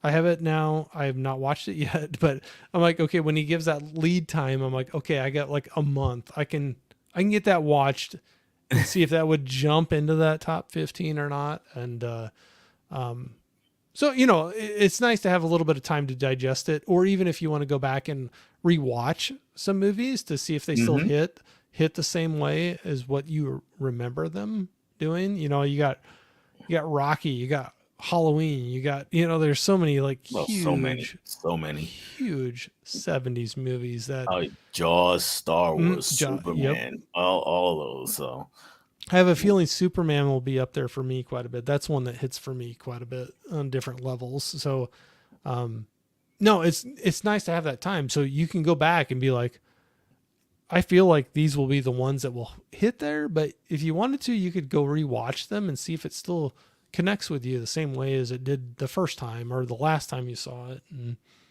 I appreciate that. Absolutely. Yeah. Yeah. And I may watch a few. My list is pretty set, but there are a couple of movies I do want to watch. Couple ads. Clute is one of them, because I've not seen Clute myself. I haven't. That was one multiple people recommended to me in the last flash sale. I ended up grabbing it, but it still has the wrap on it. I haven't taken out yet, and I still need to watch it. So we're all guilty of that, right? Oh, absolutely, man. I was, just going through some stuff, like I said, for the video that I'm doing with all my superhero stuff, and some of them, I even if I've seen them before, but it's like I bought it maybe a year, 2 years ago, and it's like, whoa, I didn't unwrap this. So I haven't watched it. I bought it. You can surprise yourself. Oh yeah. So do you have any 70s movies that you have right now that you haven't watched yet that you might want to try to check out before putting your list together? Or I'm sure. Yeah, yeah. I'm No, sure. I agree. No, I understand. You know what? Let's find out because Yeah. I've got in another tab here. I've got my letterbox, which actually has my entire collection. Okay. So let's do a little digging here. If your audience can stay while I look Oh, this up. I'm with it. So even if it's just you and me, we're good. So Johnny was saying your ideas were sounding interesting, Dell. So some of your earlier thoughts on content coming out. So Cool. So he'll be the one person that watches it. Johnny, Johnny and me. Yeah, there you go. Okay, well, I'll get two views on it. That'll work. hey, if I put something out and I get 2 views, I'm pretty happy. I think so. Oh yeah. Hey Oh Anthony, what's going on? While you're looking that up, I was just kind of running through some of the comments, but yeah. Go Anthony for was it. just saying, "What up, gang? Judgment Night rules." It was it's a good, it stands up. I think it's one that can get forgotten about, but I think it stands up pretty well. It does. It does. Okay, I've got that list up of the things I haven't seen that are in my collection from the 70s. You gotta if for anybody familiar with Letterbox, you gotta hit a few buttons here and click here and hide Yeah, this. Bay of Blood. I have not seen Bay of Blood. I haven't either. I've not seen Cabaret. I own Cabaret. Mm. What's another good one or one that people tell me is good? I've got the Dirty Harry movies here, and I think Oh, I've seen them, but I was like 6 when I yeah, saw them, yeah. so I'm gonna count those as never having seen. There's so many Uh, times I have that as well, where there's movies I know I've seen before, but it's been so long ago. I'm gonna count it as a first time watch when I go back to yeah. it because it's been like multiple decades ago. Oh yeah. Oh, here's a couple big names: Logan's Run and Marathon Man. Oh yeah, I have Marathon Man from one of the last Kino Lorber uh, sales, and I have not gone through that again. So I need to watch that one as well. Okay, that one I don't have the Kino version, but I believe it or not, I found it. It was just a standard Blu-ray release. I found it Dollar Tree. Oh, nice. That's even better. Yeah, it's even better. So I mean, I don't get the fancy Kino Lorber treatment of it, but You see the movie you for see the less movie. money. Yeah, yeah. That those might be the biggest things I got. Why I don't know why Suspiria's here. I've seen Suspiria, so but um, that's on one I need to market that I've watched it. Yeah, I was falling into the trap of I know Tim brought it up in his video where it's like, well, make sure it's a truly 70s movie because there was a few that I had in my collection that I have not watched yet that I'm like, oh, I need to watch it for this list. And then I started looking at them like, oh no, that came out in 81 or whatever, you know. Yeah, yeah. And but Clute, I knew that was one for sure that was a 70s. I've been meaning to watch. I recently picked up that people recommended that I need to watch, but I don't know if it'll fall into top 15, but I definitely want to give it a watch before I give my list. Yeah, I mean, the only way to find out if it's going to get in there is you got to watch it, right? Yep. Yep. Johnny was saying that's right, Dell. We are all content creators. Yeah. Tim gave us a good talking to about that. Yeah, I after that I was like, I don't know what I'd call myself because I'm at a lower level. But Jeff was saying Now, good evening. Oh, go ahead. I was going to say I've heard the term blue tubers. I Yeah, don't know how Tim would feel about that though. yeah. I don't know what I'd call myself. I'm just somebody that just decided they wanted to jump into the pool. So Yeah, aren't we all?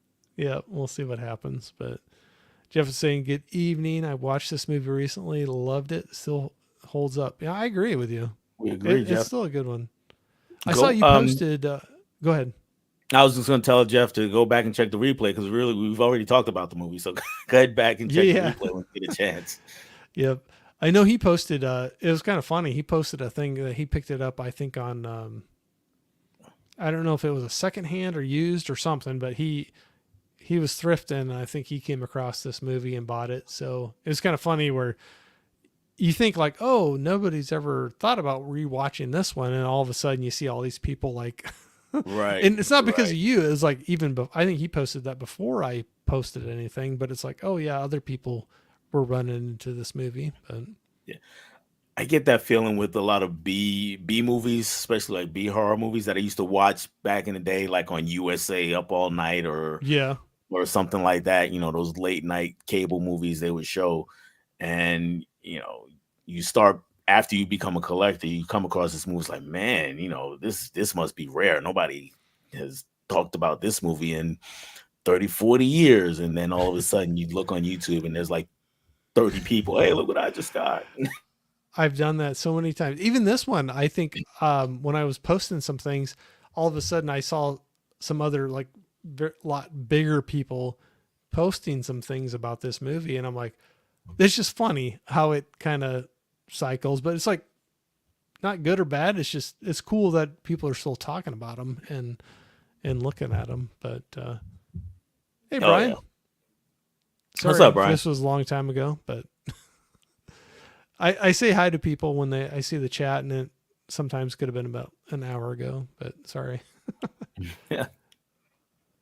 Saying hi to each other, but it's kind of funny how it just kind of goes in cycles where you'll, like you said, you're like, oh, nobody's ever thought about rewatching this movie, and I do it, and then all of a sudden you're like, oh yeah, like these 4 people had videos about it 2 weeks ago.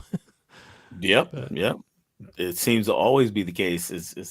I came across a copy of it's actually over there, but a movie that I used to watch way back in the day, Sorority Girls in a Slime Ball Bolorama is the actual name of the movie. It's not. I'm not even exaggerating or anything.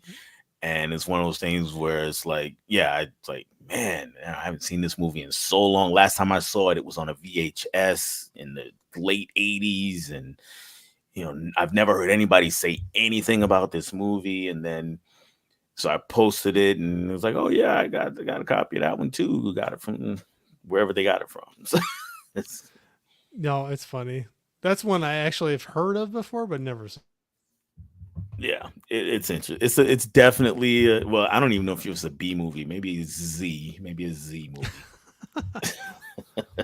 Hey, you had fun with it, right? Though, so Absolutely, I had a blast with it. oh, we got Can't go Coco wrong in with here too. topless bowling. That's funny. We got Coco in here too. I guess Brian came in, so Coco did as well. So hey, Coco. What's up, Coco? They've got the best out of theater videos. I love watching their stuff. Yeah.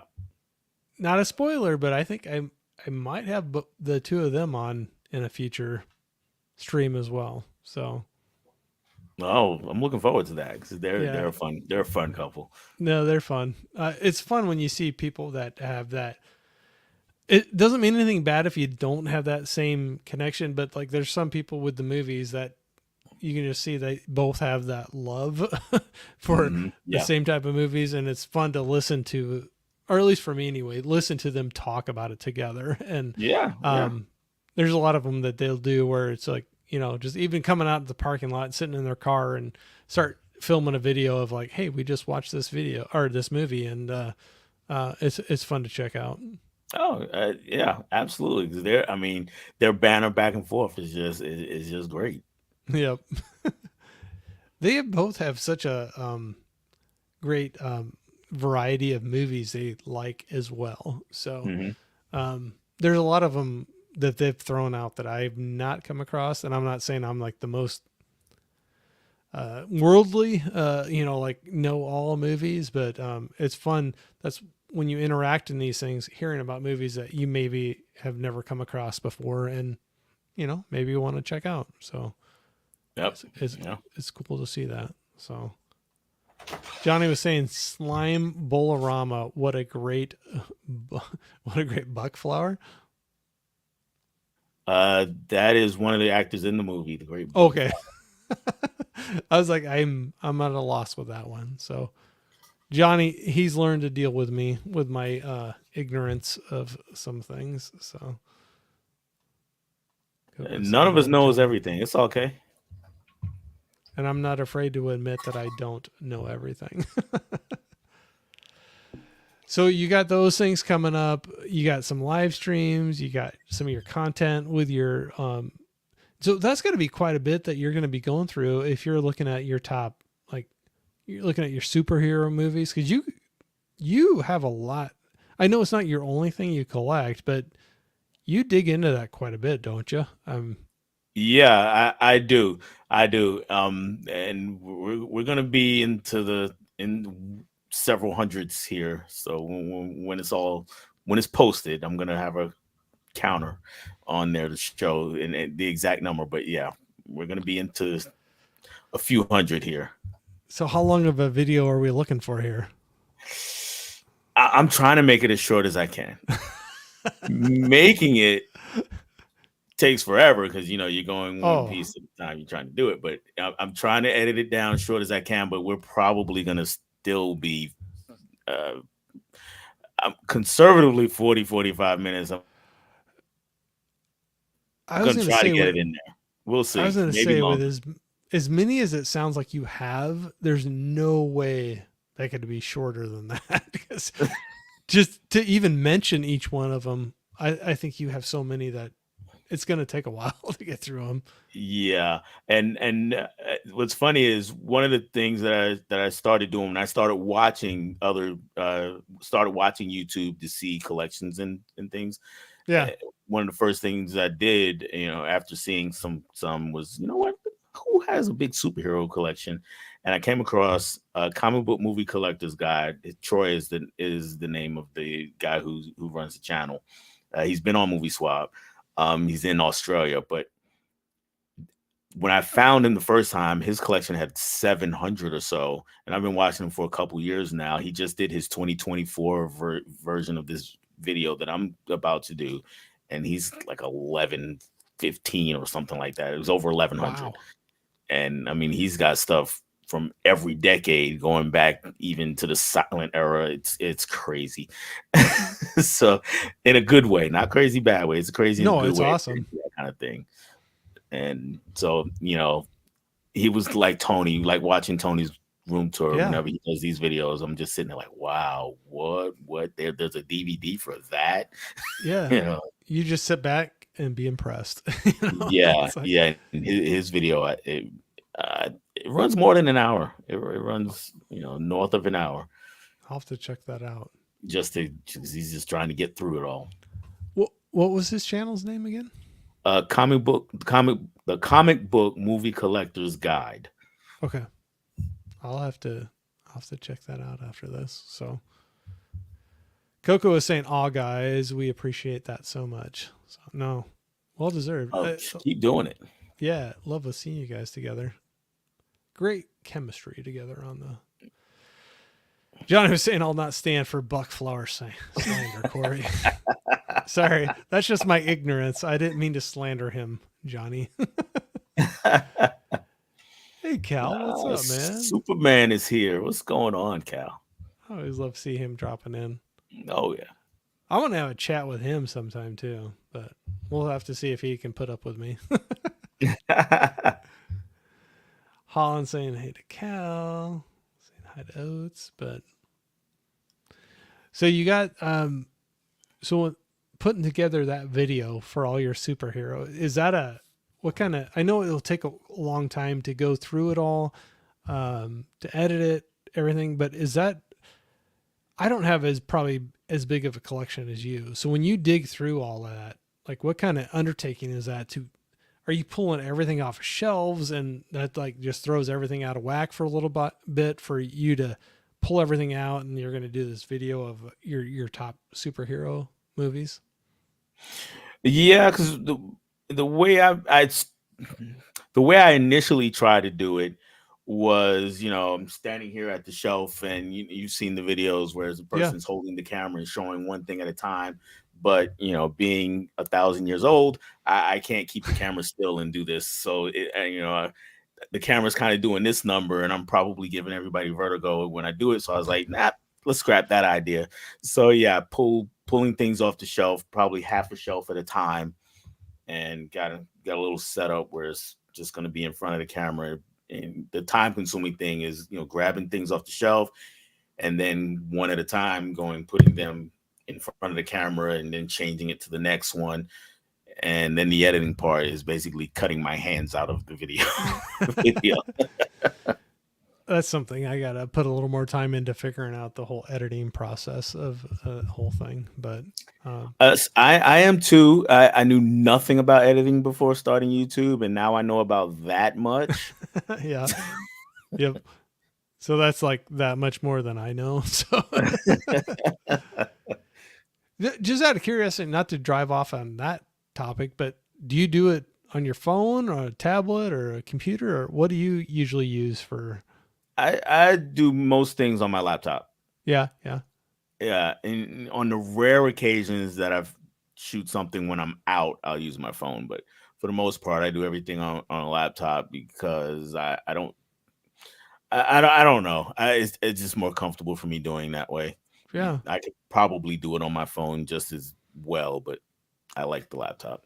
I think a lot of this it just comes down to comfort level and like what you're good with. You just run with it, and whatever works for you and do Yeah. it. But so how many?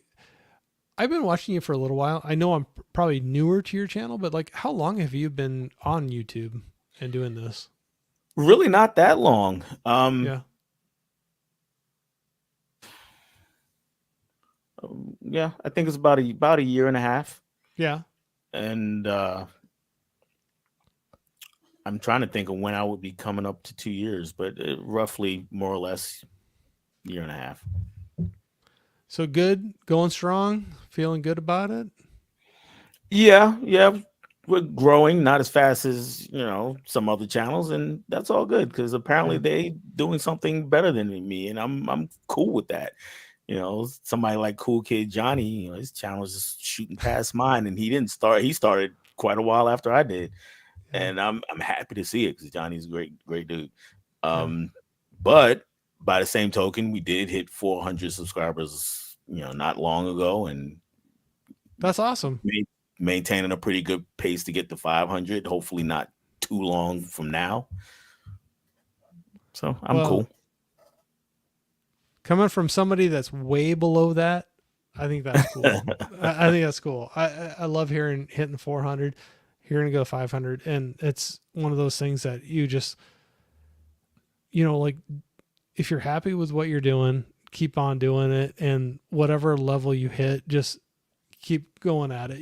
As long as you're happy with it and you're having fun with it, do it. And it's easy for me to say. I'm like I said, I'm way below that, and so I'm just thrilled that like more than 2 people subscribe to my channel. So I'm the same way. I'm the same way.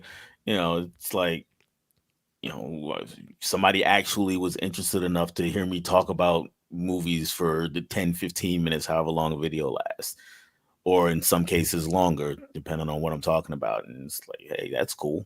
yeah. Go ahead. I was gonna say is you don't always get somebody in real life doing that. That wants to sit and listen to me talk about movies. Yeah. I think I get a kick out of that. Just if I have like I said, 1 or 2 people that are like, oh yeah, I want to talk to you about this. I don't know. I get a kick out of that. It's, there's so many things in my life with my family that we have so many things in common. We'll talk about those things, but then there's like the movie stuff that's kind of falls outside of that realm. It's not a bad thing. It's just, it's an interest I have that's different than the other interests that we have together. And so it's kind of fun to run into people that you have that little niche with, that you can talk about like those things about. And, I have so much fun running in like you, like running into being able to just talk about this movie tonight about it. I don't know. I get a kick out of that. And this may be the old guy talk, but to have the technology that we can sit here, we're looking at each other. We're talking about this movie we just watched a couple nights ago or last night or whatever, and get to share our thoughts on it. And whether somebody joining in the chat or not, whatever, that's cool either way. But we get to have that connection, get to have that conversation about it. Yeah, absolutely. I mean, it's pretty much the same for. I'm just throwing a number out there, but probably three quarters of us, 75% of us is, you know, we have people in our lives that like movies. You know, in Yeah, my family, I've got people that like movies, but the conversations that I have with them about movies is different from the conversations I have with you guys. You know, absolutely. and I really want actually both of those conversations. I love having conversations, having the talks that I do have with with my wife, with my daughters, and about movies. But when I come on YouTube and talk to you guys, it just goes up. It's a different level. I agree. And it's not a negative thing. That's where I've had some No, people comment where it's like, oh, it's not negative that some of my family doesn't have that deep of a conversation about a certain type of movie that I want to have. It's not yeah, negative. We have so many other things in common, so many other interests that we share together, but it's just another conversation to have with somebody that has a different set of interests and doesn't mean anything negative about the connection we have with the rest of our family. It's just a different, like, meeting up with a buddy and getting to talk about things. yeah, exactly, exactly. And, and if you think about it, we all have that in with other things. Hmm. If for instance, a lot of families may have one person who's into sports and one who's not, You're right, right, or absolutely. one who's just kind of casual about sports and one who's a diehard, and they may be able to talk about the sports on a surface level for a few minutes, and that's cool. But then they have their other friends who are more into it, and you get to have deeper conversations. It's the same thing. Yeah, yeah, not good or bad. It's a different little conversation to have with people. So, Yeah, exactly. but Jeff was saying, I'm so happy for everyone that's hitting their goals. So Yeah, sounds like absolutely. you are, right, Dell? I Oh mean, yeah, yeah. Like I talked about Johnny. Johnny's the guy, and what I like to do is when people are hitting goals, especially if they're hitting a goal higher than mine, is I just look at what they're doing and understand why. Try to understand why. yeah, And with Johnny, that personality just comes flying off the screen, and I love it. He's a great dude.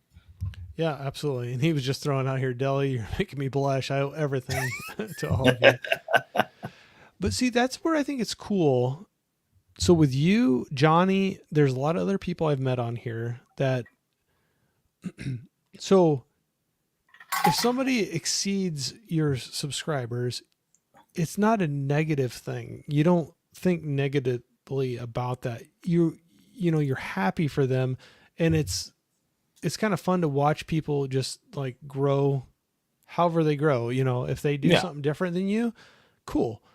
yeah, It might be not, maybe it's not something you would do, but that doesn't mean it's bad. But it's like, oh, I want to pat you on the back. Like, it's awesome to see you grow with what you're doing. And um, I know it's not like that with everybody, but I love so many of the people that are on here. It's like, oh, you passed me with subscribers.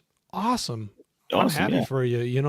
Go for it. Keep yeah. driving at it. And Yeah, um, you're doing something right and keep doing it. yeah, Now, obviously, I'm gonna be, a little transparent. My tune might change if you start big timing me. I actually be on my show and you go, yeah, you're a piddly channel, no. Then, but that will seriously, not happen. That will not happen for me for ever. No, I can see that. I know what you're saying there, but it's yeah, it's cool where um I don't know, like, appreciate where you're at and not feel negative about anybody that's surpassing that. It's kind of, I know I'm very very new with this, and I've had like a whole series of like anybody from like saying like, "Wow, I can't believe where you're at this point," but there's somebody that was doing it the same amount of time that's like three times as many subscribers. But it's like, it doesn't matter. no, Are you having right, are you having fun with it? Are you yeah, enjoying it? Are you meeting new people, having some fun doing it? And like, yeah, well then it's worthwhile. exactly. Coco was saying, Dell, you'll you'll be there in no time. We know the struggle, but just keep on doing what you're doing, having fun, and that's what matters. And having awesome people like you guys are as friends. Yep. Thank you. I Yeah. think she's Nice. talking about getting to 500. I think she's talking Oh, about. okay. And apparently, I have a hard time reading, so sorry if I butchered that. But no, it's cool. Well, that's true. You know, like hanging out, getting to meet the great people in the community. Brian was saying the numbers don't matter to us as much as people connections we've made. I've been on YouTube for 8 or 9 years at this point, but used to just make a video every couple of months and streams with buds. Yeah. Yep. But I mean, you guys seem to put out quite a bit of content. I mean, I at least that I watch. It's I like seeing it. So, like I said, spoiler. I think I twisted these two into being on here sometime in the future. So, get Brian and Coco in here. Johnny's saying the big misconception about us in the community is that we're in competition with each other. Nope, we all just want to see each other succeed. I agree. Yeah, absolutely. Johnny or Jeff was saying the same as well. And that's the thing. I think you can like congratulate and like support other people that go past you without being negative about where you're at in your particular journey with YouTube and um and go from there. But sorry, I had a deeper thought about that, but apparently but Well, but you know what I mean? Like it's like just yeah, to I guess to piggyback off that a little bit. I mean, it, I'm a competitive person. Like if we're playing a game, I'm really competitive.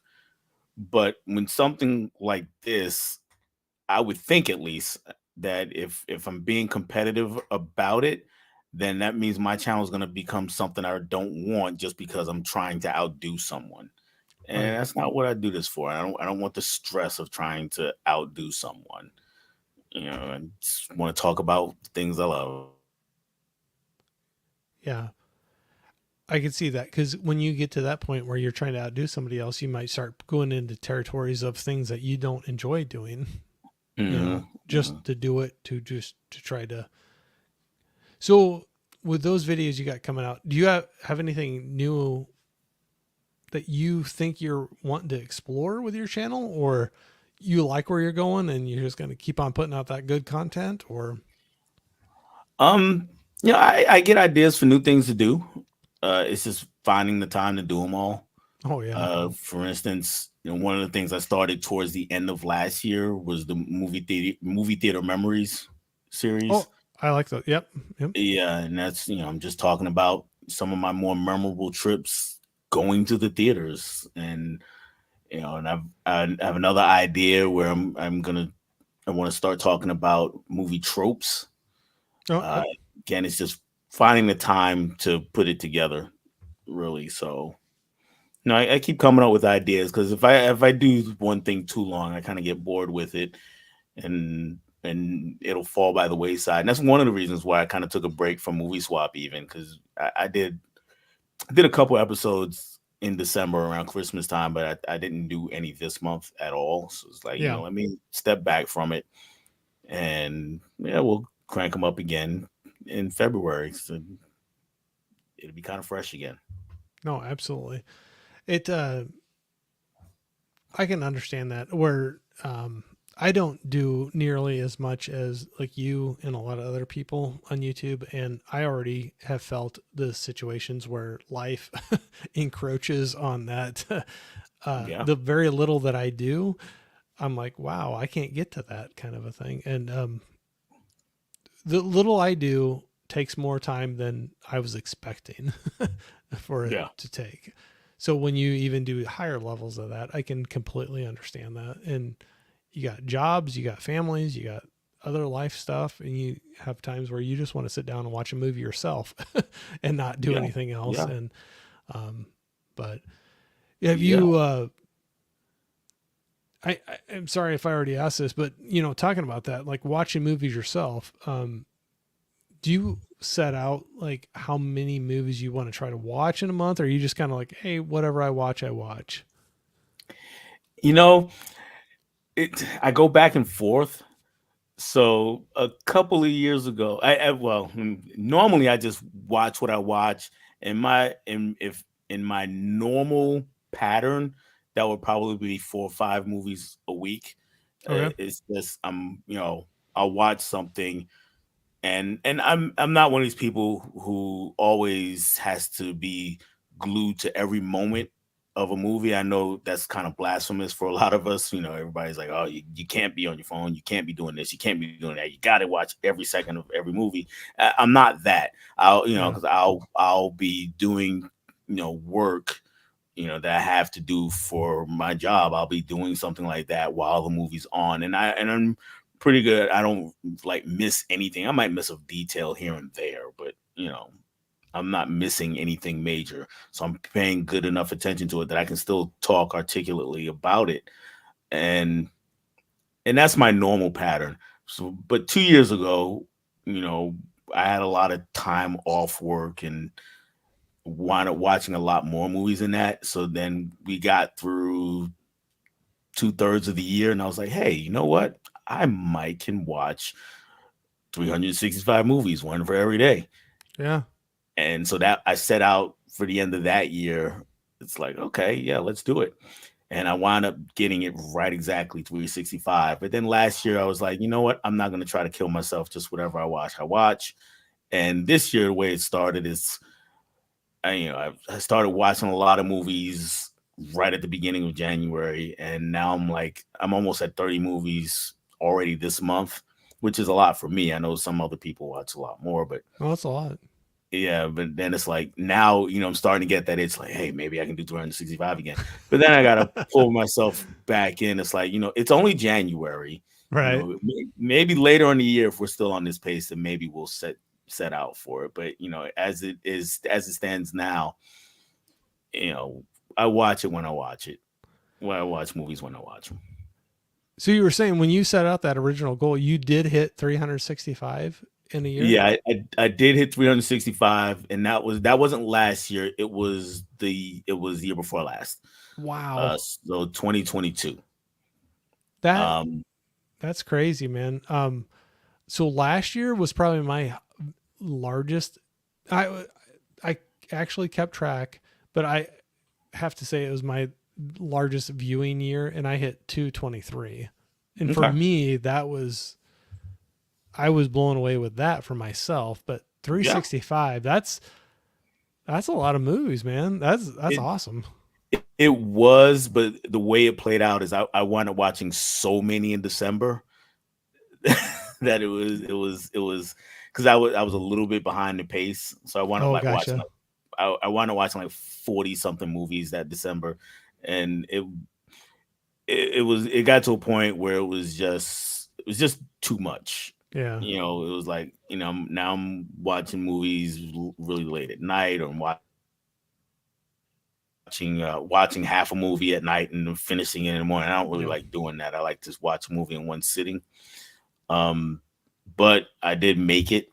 But then, there's other people, I know you go and see, like I do, you go to 4K Lowdown or Faces for Radio now. Yeah. Yeah. Yeah. And Rich, Turner Fan 77, I think last year he watched like 800 movies.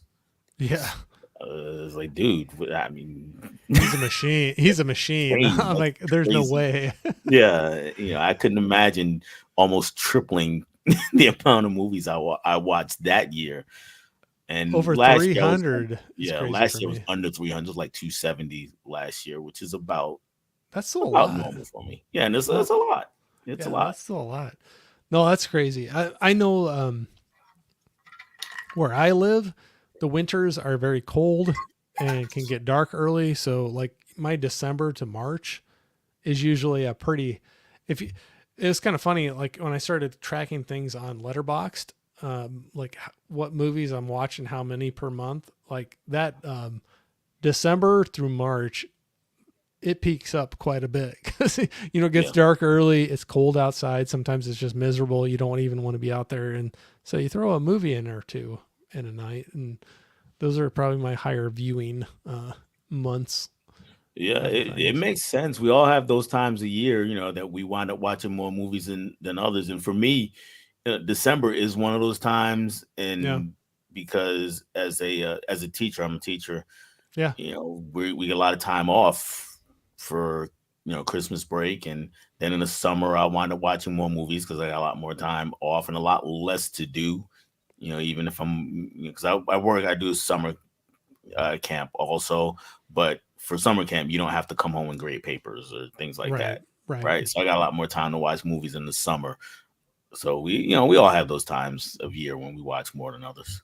Yeah. I know summers it drops off for me quite a bit, but Johnny was saying the only thing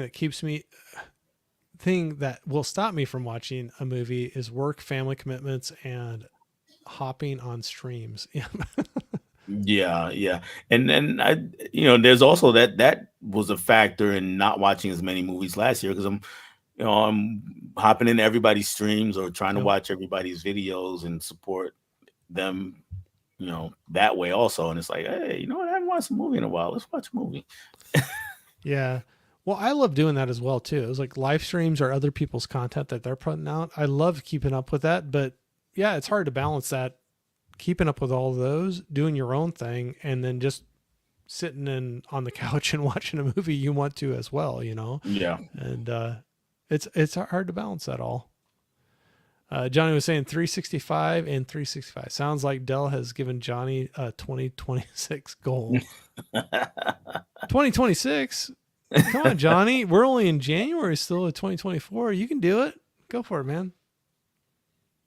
That's a tough one. I would say that's impressive to be able to do. Basically, I know you didn't do a movie a day, but to have an average of a movie a day for the Right. whole year, that's pretty cool. Yeah, I thought it was cool. I kind of pat myself on the back and was like, Oh yeah, you know what? I'm good now. I don't have to do this again.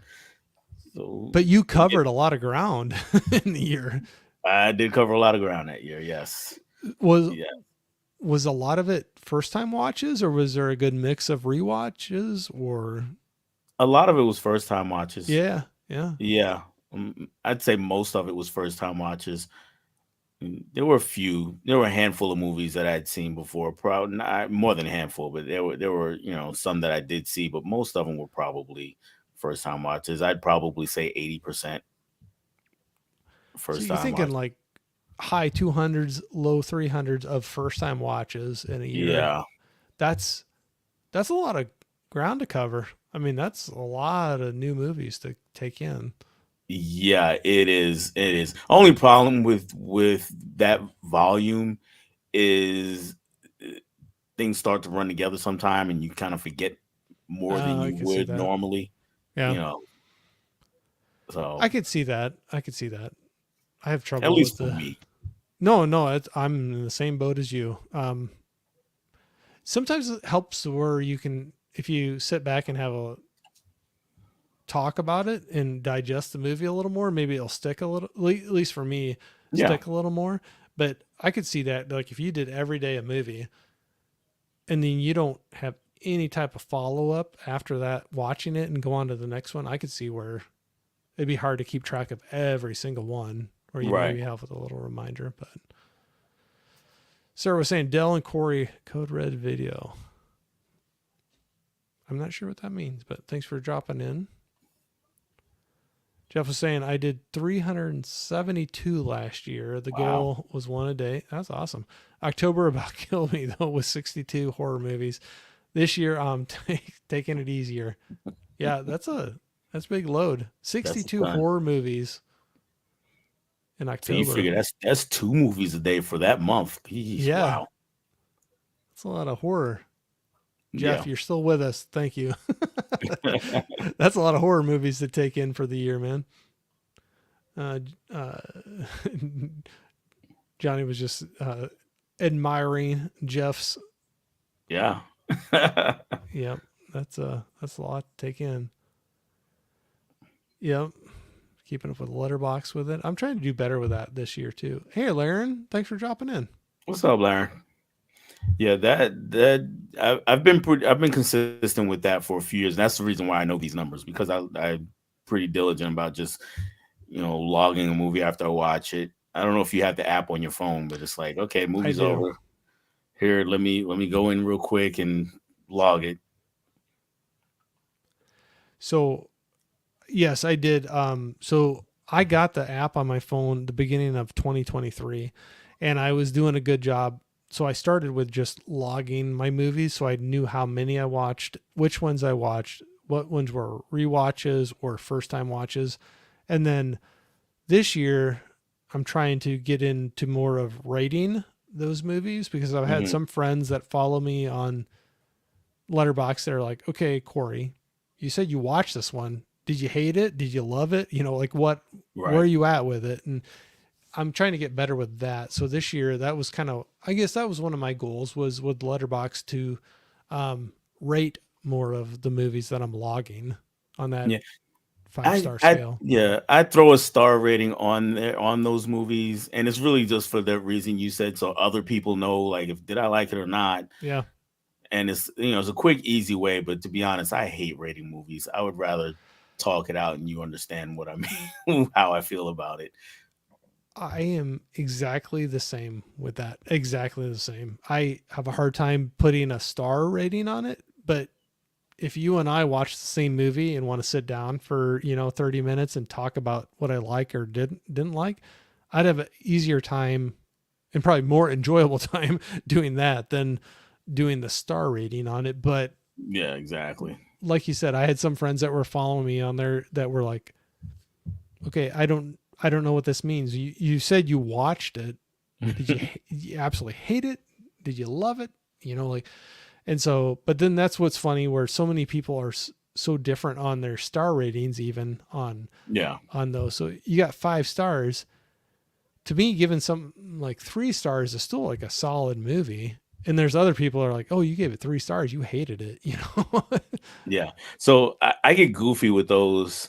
Most movies I'm pretty true to that. 3 stars is pretty good. 3.5 is really good. And so on and so forth until you get to five.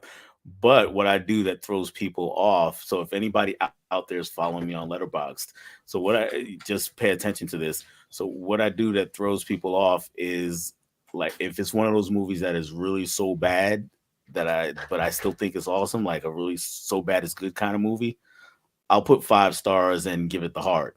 So, so somebody might look up a movie like we talked about, Slime Ball, Bolorama. Somebody might look it up there and they see it has 5 stars on it. And if they've seen it, they're like, huh, 5 stars? What? And if they haven't seen it, oh, this is this movie I never heard of that has 5 stars.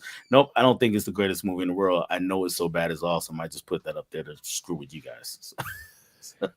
So I know some people that do. It's a little different, but the same type of thing where people were like giving them a hard time about it, where they were like, same type of scenario, but they'd give it like 1.5 stars, but they'd give it a heart.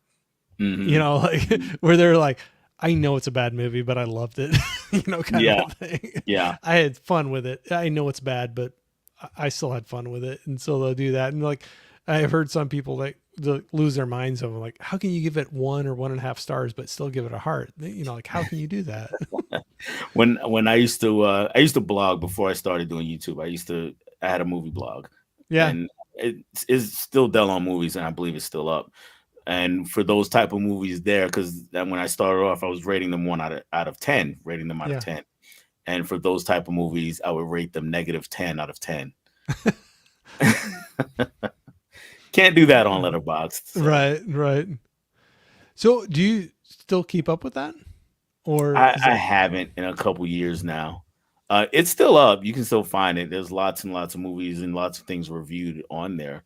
But yeah, since I started YouTube, and I haven't kept up with that. yeah. I was just curious because I know some people tend to sway one way or the other, whether it's written blogs or podcasts or YouTube videos, like going one way or the other. And honestly, when I first started looking at this, I was thinking of doing just the podcast type of thing, Hmm. but ended up jumping into this and not saying like, oh, I'm way into it. But it's just interesting. I like hearing what people have been involved with and the reasons they do or do not like certain venues, you know, to express their opinions on movies. Yeah, and it's one of those things where no matter which route you go, it's time consuming. Yeah. So I think that's why everybody, you kind of pick a lane Yeah. and you go with it. Unless you're just making a living off social media, if then you can kind of go back and forth and do a lot of different things.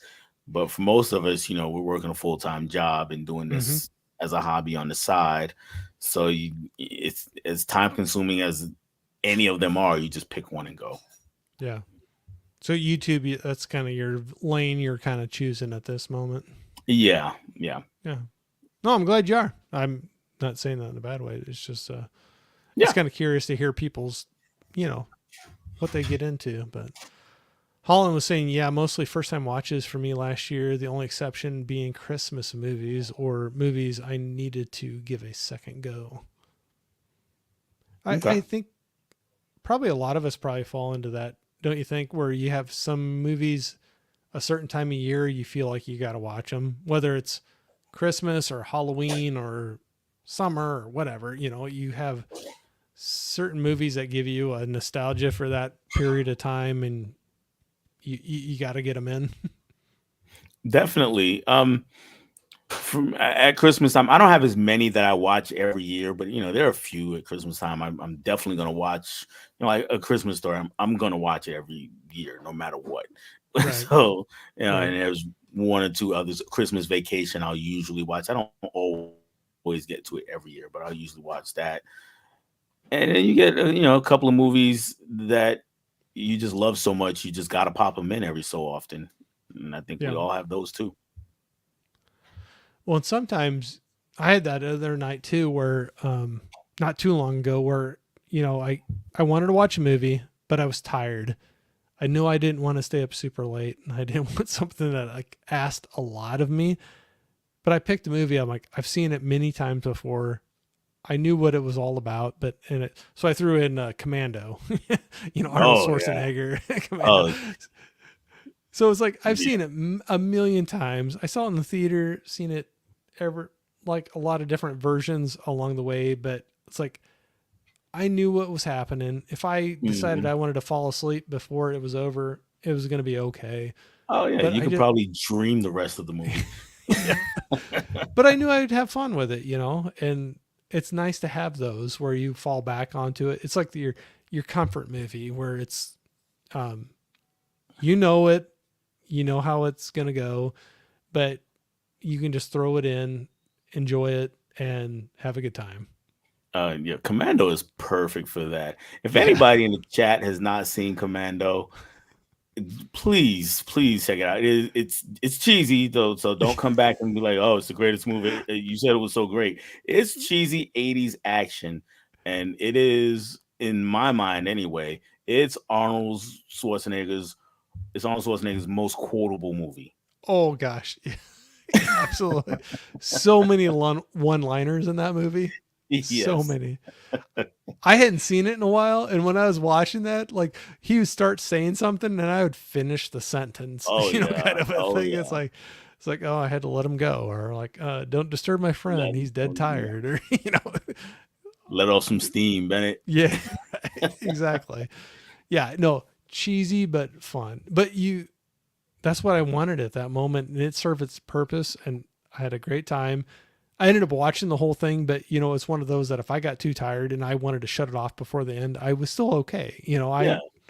It did its job for the night. Yeah. Yeah.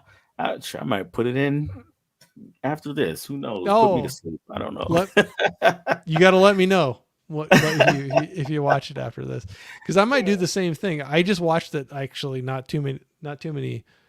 It wasn't too long ago. I just watched that, so I'll have to pick a different one. But I'll have to find out if you throw that in. But it's such a good fun. Maybe I'll do like Total Recall or something like that instead.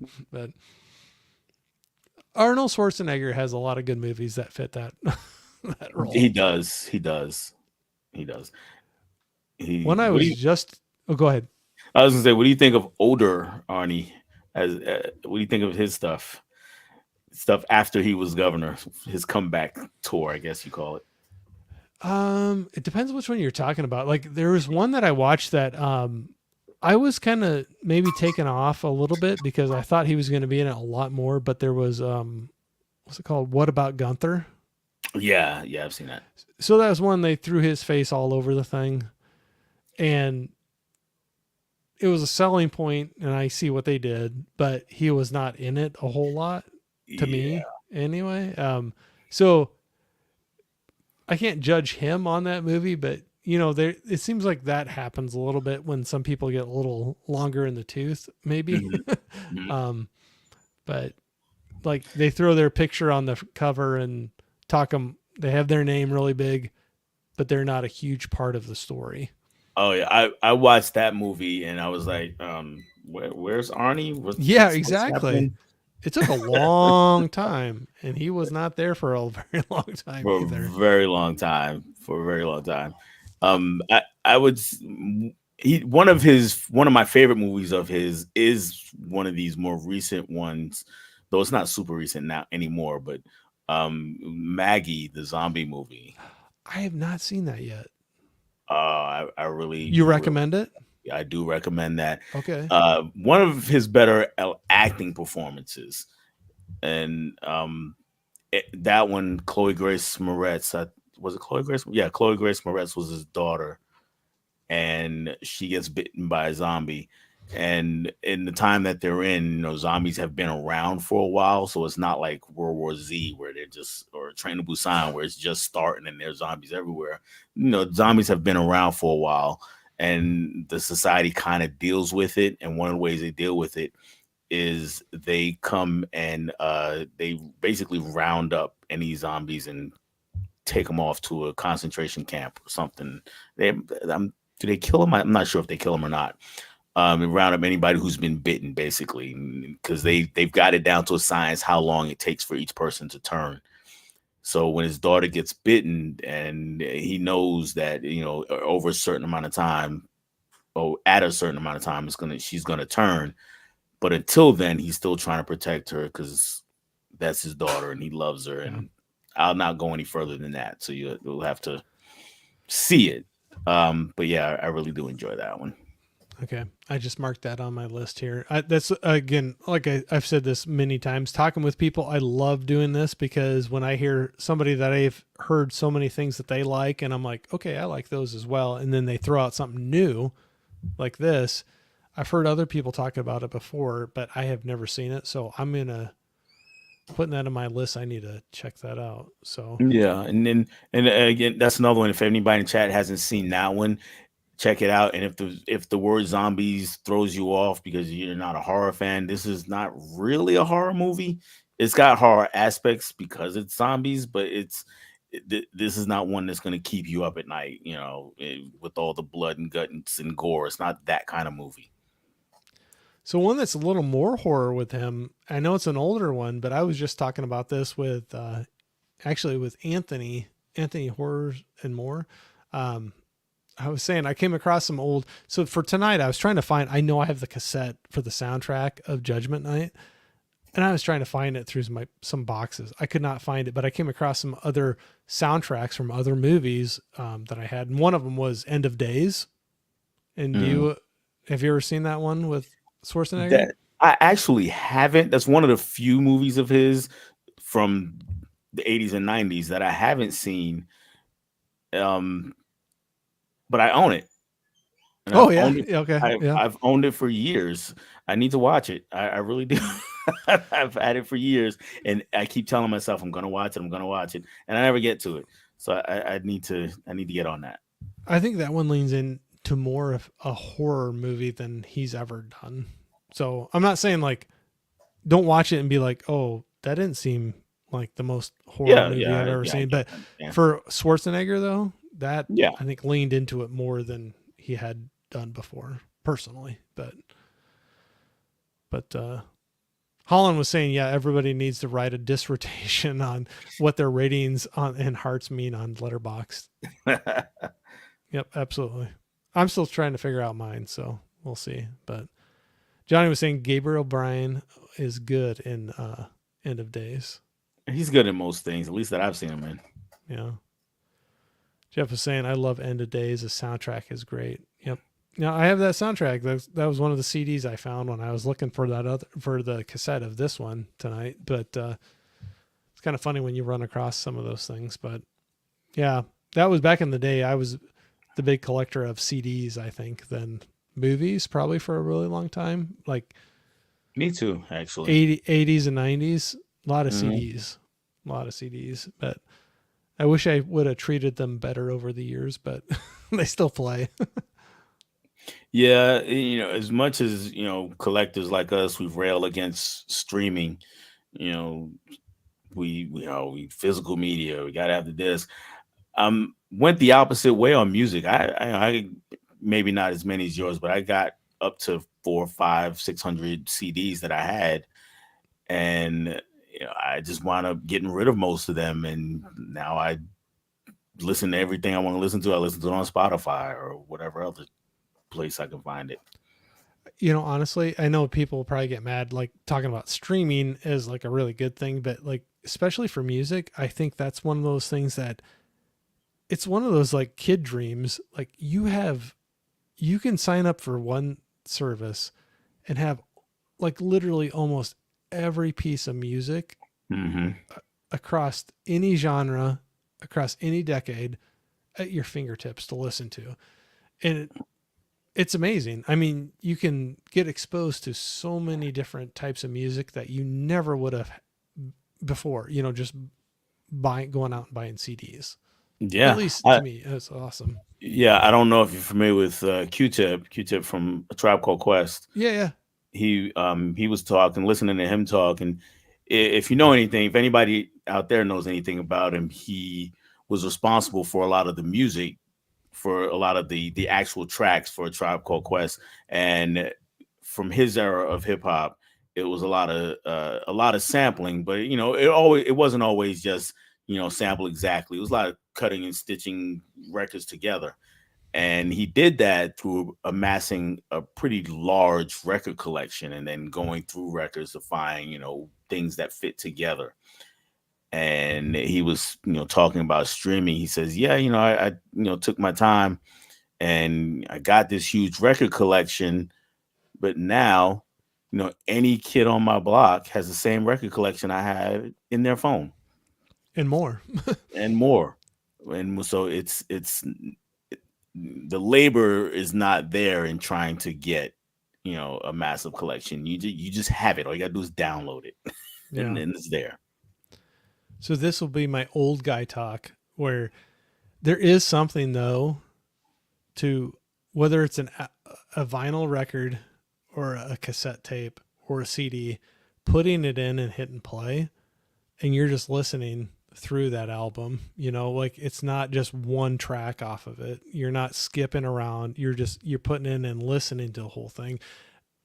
I think a lot of that. I love streaming and how much you can get exposed to, but um, there's something to be said to like listening all the way through an entire album that somebody has put out. Yeah, absolutely. There's that. Yeah, getting into old guy stuff. That's the big difference for me between listening music to when we were younger and listening to music now. Now I'll still listen to an artist's new album, but like I said, you're listening to it on streaming. You go through all the songs, you listening to it while you're washing dishes or whatever you're doing, and that's it. You move on to the next album. But when back in the day when you took the time to save up the money, if you had to save up the money or earn the money, and go to a record store and pick it out and take it home and then like put it in, press play, open up the cover. If it has the lyrics, you read the lyrics. And if it doesn't, you're still reading all the liner notes. And you actually live with the album for months at a time, especially if it's a good album, where that album gets almost embedded into you, whereas now it's just a disposable thing. It's like, okay, this artist put out this album today, tomorrow there's 18 more albums that get put out. Whereas, there was a short list of albums, and your favorite artist didn't make a bunch of singles between albums. They had this album, and you might not hear from them again for another 2 years because it took them time to make an album. Not now. Everybody's just making an album on their laptop, or they made the album and then 3 days later they release another single that's not on the album, and they do that every couple of weeks. And yeah, we don't really live with those albums. Well, and that's how I was a lot of times where I couldn't afford to like just buy everything. So I'd Yeah. buy one thing every once in a while. And like you said, you live with it. And you would listen to the entire thing and you'd get Mhm. into some of those what you call now like deep cuts or whatever the album that maybe weren't released on the radio, but were great. And you really got to like go through those and listen to them. And, Yeah. like if you're throwing on a album or a cassette, you just listened all the way through it. So it kind of, not in a bad way, but forced you to like listen to that entire piece of work that the band or that artist was putting out, and maybe hear some things that you maybe if you were just picking and choosing one track at a time streaming, you wouldn't have listened to all of those. Right. Right. Yeah. It's so much easier to do that now. You just pick whatever the popular song is off the album, and you do it from several albums. You make a playlist, and that's it. And even if you do, like, say, if you do listen to the album, it's just all right. It's on to the next one right after you finish it, because you're not taking the time. You're not investing in it. You're just kind of listening to it like we invested in it with the physicality of it all. Well, and there's sometimes where there might be a track that you hear it once, maybe it wouldn't have clicked with you, and you would never go back to it. But when you had like an album or a cassette or CD where you're like just listening through it, when you hear it a couple times, it's kind of like with the movies too. There's some that like don't click with me the first time, Hmm. but you give it another revisit and you end up enjoying it, whether it's a movie or a song. And when you have to go through it a couple times, I don't know. There's just some that with revisits, I end up appreciating them more than I did the first time I came around them. Yeah, and you were willing to go back to it because of what you went through to get it. So it's like, Yeah, I yeah, I went through all this to get this album. I got to hear it a few times to make sure I don't like it before I'm done with it. And then yeah, you find some things. It's like, what, the first time it didn't hit right, but this second time I like it, it just growing on me. yeah, And that now it's just too easy. I don't like, that's click, we're done with this. What's the next song? yep, And they give it like 10 seconds, and the whole song's a minute and a half now anyway. yep. So, Yeah, no, that's how I am. Like, or you were like, oh, you know how many driveways I had to shovel snow for to buy this record or this mhm. CD? It's like I'm listening to this thing. You had to save up weeks for this. I know, I I gotta know. listen to it. But that's where it's like it is like a blessing and a curse. But it's like the streaming services. It's like so cheap to get to it, but Hmm. it is so awesome to have that all at your fingertips. But then I kind of wonder how I always hear stories about that not reflecting well for the artists that are putting out the music. That the money doesn't trickle down the right way for a lot of Yeah, people. yeah, I've heard that, unfortunately. And some services pay artists more than others, Yep. and that's one of those things that they're fighting over. And because we have so much at our fingertips, and what you were saying about skipping around tracks here and there, the whole industry it's a singles game. It's not an album game anymore. It's a singles game. Just put out singles and hope they get some traction. Yep. People are still chiming in here. Jeff was saying, I still buy physical media and never stopped. Yeah, or physical music, sorry, and never stopped. Yeah, I still like having it around too. I still have CDs and vinyl records. Yeah. But Jeff was saying, I'm ripping CDs to my 2001 Xbox as we sit here currently. Wow. I'm Did, impressed. There was a. Did you ever? Were you ever involved with? There was that like time. It was like the Wild Wild West when like LimeWire and Rhapsody and some of those came out where it's just like it's all free. Just download it, you know. Yeah, I wasn't. Or I was Napster, no, or Napster. That Napster. was the other Yeah, one. Yeah. I wasn't. I was still buying just CDs at that time. I kind of I was aware of what was going on, but I wasn't downloading anything at that time back then. Oh, it was like the Wild West for a second or two. But uh, Jeff was saying an album used to be a real piece of art. Well, Oh yeah. but I think so. A lot of things have changed. I think with artists too. Not to go like way into this, but like where now it's like to try to get like a track that really gets some traction. You know, like gets downloads and stuff instead of a some albums in the past were like it was a it was a story. The whole album was, you know, it's like Hmm. one led into the other.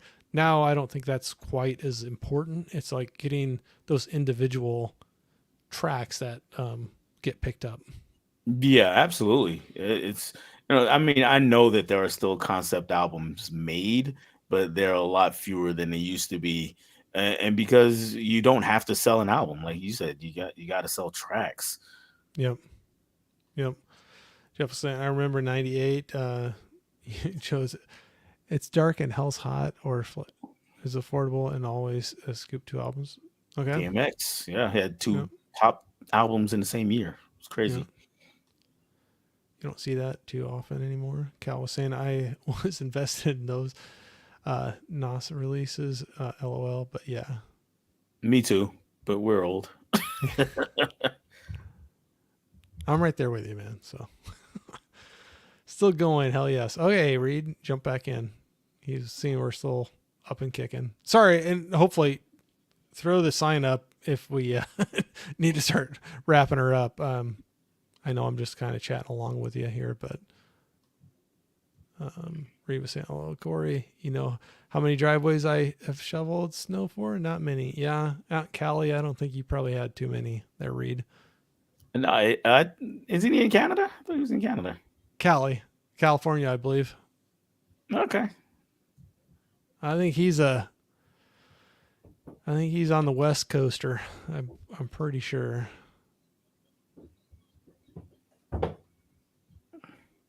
Everybody's saying hate each other. Yep, Napster. It's all single driven. Yep. Hmm. Real artists still love the art of making an album. Yeah, and I know there's still Absolutely. some that are out there, but it just seems like Jeff was saying I'm a sucker for a great concept album. Yep. Oh, yep. Marie was saying San Diego, California. Yes, sir. So who's in Canada? Who was I thinking of Um, then? Tiana? Yeah, I know Tiana is. There was somebody else that I thought was in that I knew was in Canada. But okay, I San know Diego he. is a lot warmer. I know he likes his ocean and beaches. He also does a little Hawaii trip every once in a while, I think, too. So as I'm sitting here in Iowa in snow. Well, sir, I know I don't want to keep you too long tonight, but I know we went way off the tracks, but this is where I kind of love this, where This is cool. I have fun, where it's like I've ran into people, whether it's YouTube, Instagram, or what have you, that I kind of chat with, click with, and it's kind of fun to have a little bit more of a conversation, a little chat with those people to get to know them. So I appreciate you taking the time to do that. And I, sorry if we went a little longer tonight, but not to go any further, but Cal said he's asking what your top 5 artists are. Oh man, that's a tough question. Jeez, I hate I can. I hate top 5 or top 10 lists. I'll just say Yes, that. yeah, I can. Let me see. I can give you my top two for sure because they never change. My top two that I actually listen to would be Prince would be my number one probably. Nas would be right there. They're neck and neck. Those would be my top two for sure. If I want to come up with three more that I not just to say the top five greatest, just the ones that I actually listen to. Man, that's That's Those are hard. tough. Yeah, those Yeah, are tough. that's hard. Maybe I would say, you know what, one is actually a recent artist that I found 5 6 years ago, and he's only got two albums, and I love them both. His name is Louis Delmar, Oh yeah. and I really a fan of his. He's somebody I listen to a lot. Kendrick Lamar is another person I listen to a lot of. Um, otherwise, this is kind of who I'm in the mood for at that time. You know, it could be a Lauren Hill. It it could be, it could be a Biggie. It could be a Rage Against the Machine. It could be could be some Stevie Wonder. It depends on just where I want to go that day. I'm the same way where I'm a mood listener, probably, and also a movie watcher where my mood can drive me to completely different directions on what I am going to listen or watch at that particular time. Um, yeah, but it's nice not to shut yourself off to something, just like experience it and see whether you enjoy it. And maybe you need to be in the right, spot at that point to listen to it or watch it, but Hmm. to keep when you threw Prince out, I don't know why I thought about this, but I remember a lot of like moments of time or like where I was at for movies and music. And so when you said Prince, I remember my brother having, I think it was on the same cassette, but it was a cassette tape for Prince. Wasn't there? I'm blanking on that name of the album, but it had Raspberry Beret and Little Red Corvette. Not the same album unless he had some Was sort it of different? Okay, maybe he had a unless he said mix. unless he Maybe he had a had a mix greatest in. hits album or some Okay, kind of thing. The Raspberry Beret was on Around the World in a Day okay, album, and that is one of my favorite songs of his actually. And Little Corvette was on the 1999 album. okay. So that was back in the days of cassettes and like making your little mixtapes. So Oh yeah, it could have been that as well. But for could have been some that. reason, I remember one that he had, and it could have been a homemade one, having those two on there, and I remember listening to those quite a bit. Yeah, yeah, it was great songs. So Prince is right up there with you. Prince is, yeah, he's at the top for me. I mean, he's just crazy talented. If you know anything about him, I mean, people may know. He played like 30 some odd instruments. He wrote all the songs. He produced all of his own songs, and he wrote hit songs for a lot of other people. There's a lot of songs out there that people don't know that he wrote. So he's that guy for me. Well, he's like one of those that didn't he just like teach himself like so much too, like across Just about instruments every or like instrument he played, he taught yeah, himself.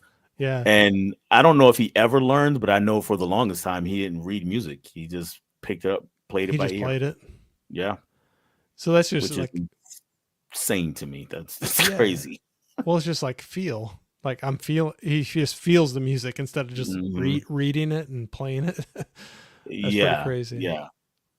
Cal was saying Pac and MJ have to be in his.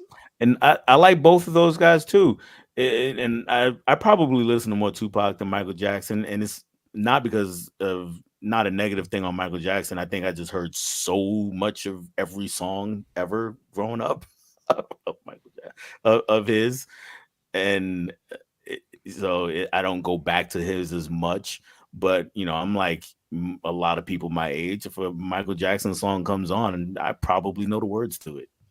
Yeah, that was kind of fun. That was one show I did with Dave and Rich on the 4K Lowdown or the Faces for Radio. Now, um, there was the Thriller 40 documentary Yeah, that we watched, and that was fun going back and going through that because as a kid, I remember that Thriller album coming out and how big that was. that was huge. It was Huge. huge, every single thing. So that's like one of those like it could be a greatest hits album, and it's just an album that he It's put just an out. album. It's just But one album. It's like I said, I love MJ.